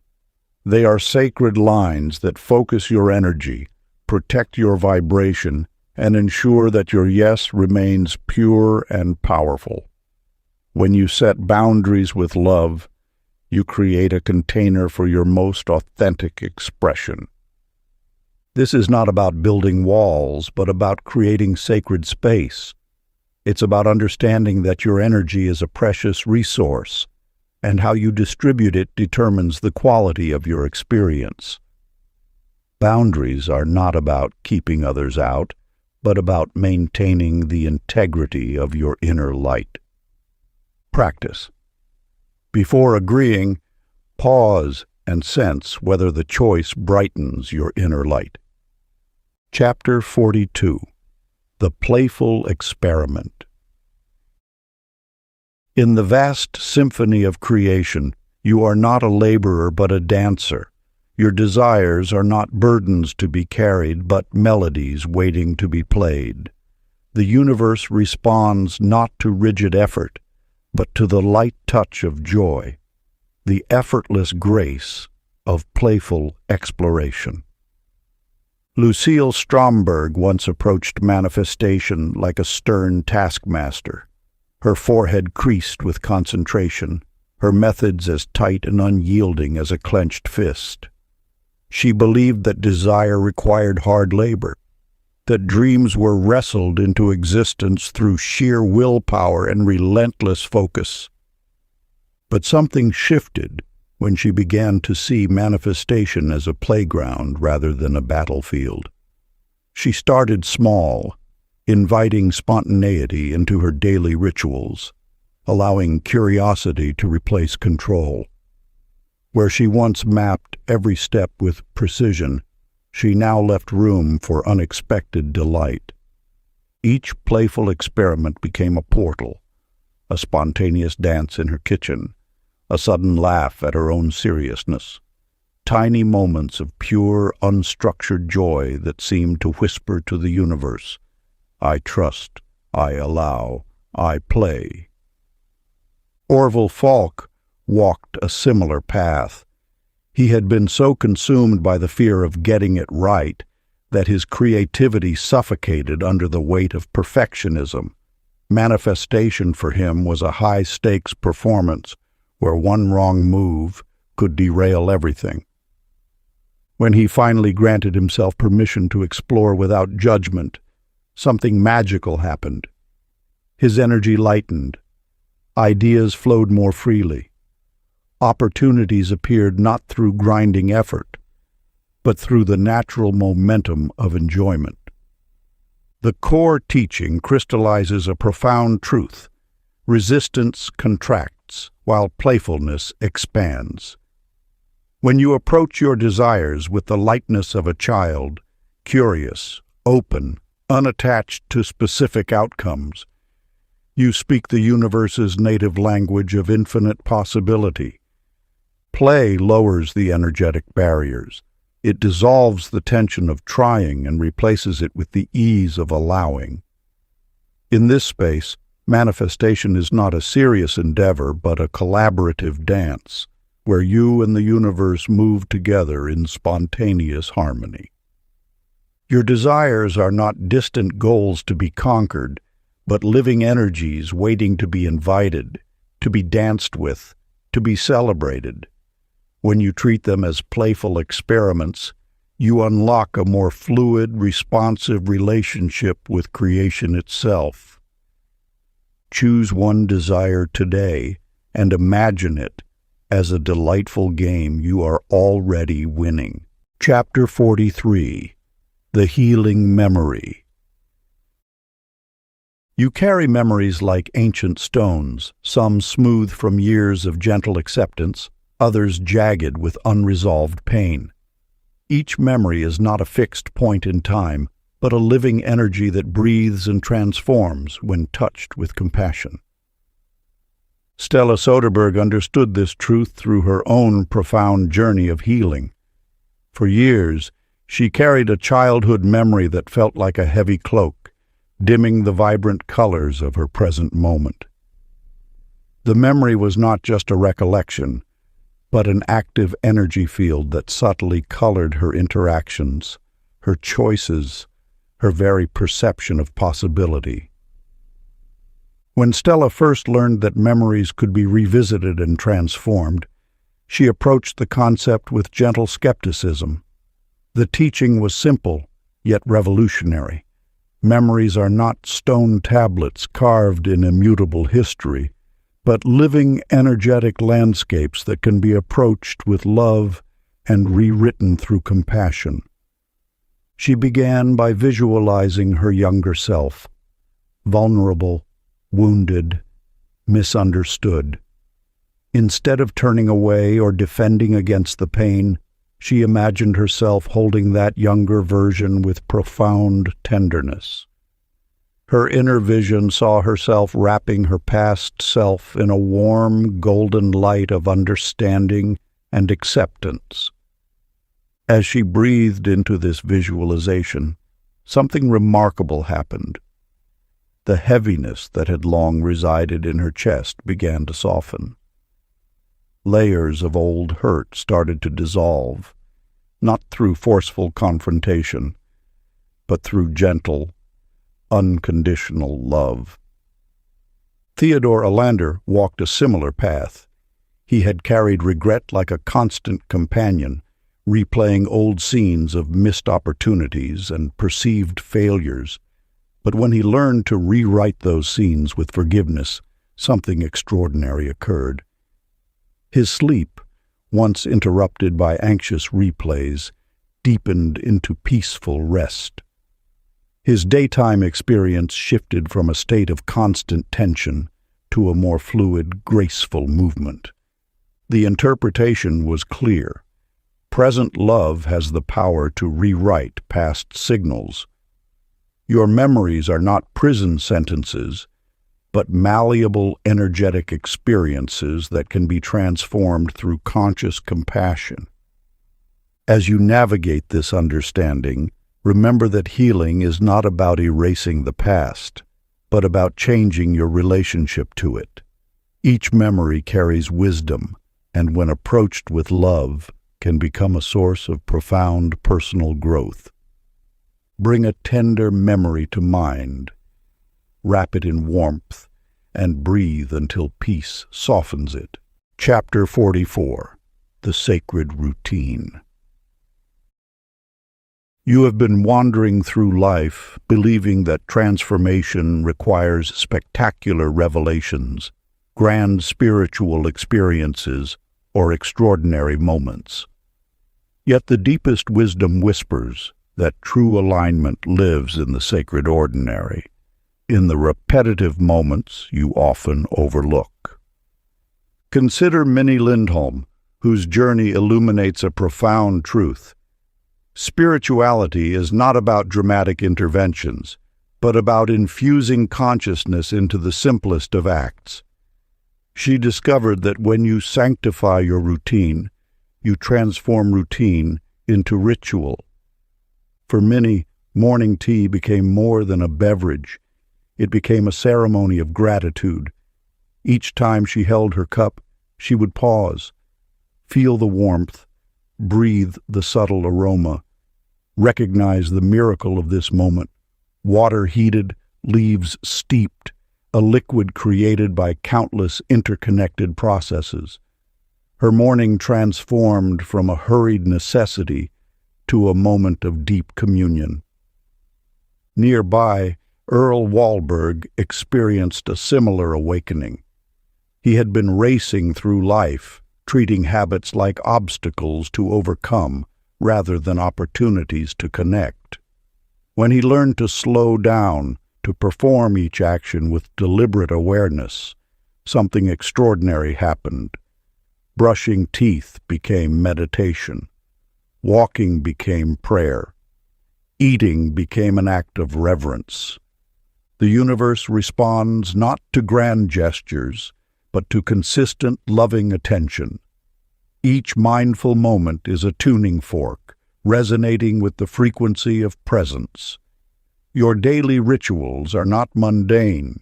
They are powerful channels through which you can align your inner landscape with your deepest intentions. Spirituality is not about escaping your life, but about fully inhabiting it.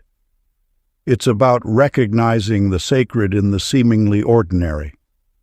When you bring full awareness to your routines, they cease being mere tasks and become transformative practices. The core teaching reveals a simple yet profound truth. Repetition with presence builds powerful momentum. Your habits are not just actions. They are prayers. They are declarations. They are invitations to the universe to manifest through you. As you move through your day, remember that every moment is an opportunity for sacred connection. Your morning coffee, your walk to work, the way you fold laundry, these are not interruptions to your spiritual path. They are the path itself. Practice. Choose one daily act and perform it with full attention as if blessing the moment. Whether it's washing dishes, making your bed, or drinking water, approach this act with complete presence. Feel each movement. Breathe with intention. Recognize the miracle inherent in this simple action. Chapter 45. The Ever Unfolding. In the gentle rhythm of life's unfolding, you discover that arrival is not a destination, but a continuous dance of becoming. Polly Engstrom once believed success meant reaching a final point, a trophy, a title, a moment of ultimate achievement. She chased completion like a mirage, her energy tense and contracted, always reaching for something just beyond her grasp. But wisdom whispered differently. It revealed that life is not a linear path with an endpoint, but a spiral of continuous expansion. Each moment is not a stepping stone to something else, but a sacred experience in itself. When Polly began to listen to this inner guidance, something extraordinary happened. She relaxed into curiosity. Instead of demanding that her journey conform to a predetermined map, she allowed herself to be present. Her tight grip on outcomes softened, and in that softening, she discovered a remarkable truth. Joy does not live in completion, but in the process of becoming. Synchronicities began to weave themselves into her days like delicate threads of light. Opportunities appeared not through force, but through a gentle allowance. Her work transformed from a series of tasks to be conquered into a living, breathing expression of her inner state. Roscoe Thorvaldsen walked a similar path. He had spent years chasing endpoints, believing that worth was measured by finished projects and achieved goals. But when he learned to savor the unfolding itself, something magical occurred. His work gained a richness previously unknown, not through harder effort but through deeper presence. The interpretation is clear. Embracing unfolding keeps the energy of attraction vibrant and alive.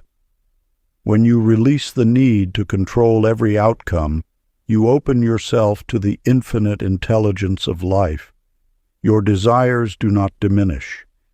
They expand through your willingness to be curious, to be present, to love the journey itself.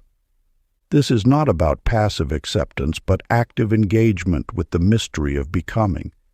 Each moment carries within it the potential for transformation, if you are willing to receive it with an open heart.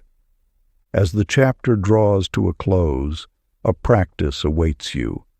Whisper to yourself, "I love how this is unfolding," and feel openness widen. If you enjoyed this audiobook, I created a free ebook version for you. You can download it using the link in the pinned comment. Conclusion. You stand at the threshold of understanding, where every lesson in deep metaphysics knowledge converges into a luminous recognition.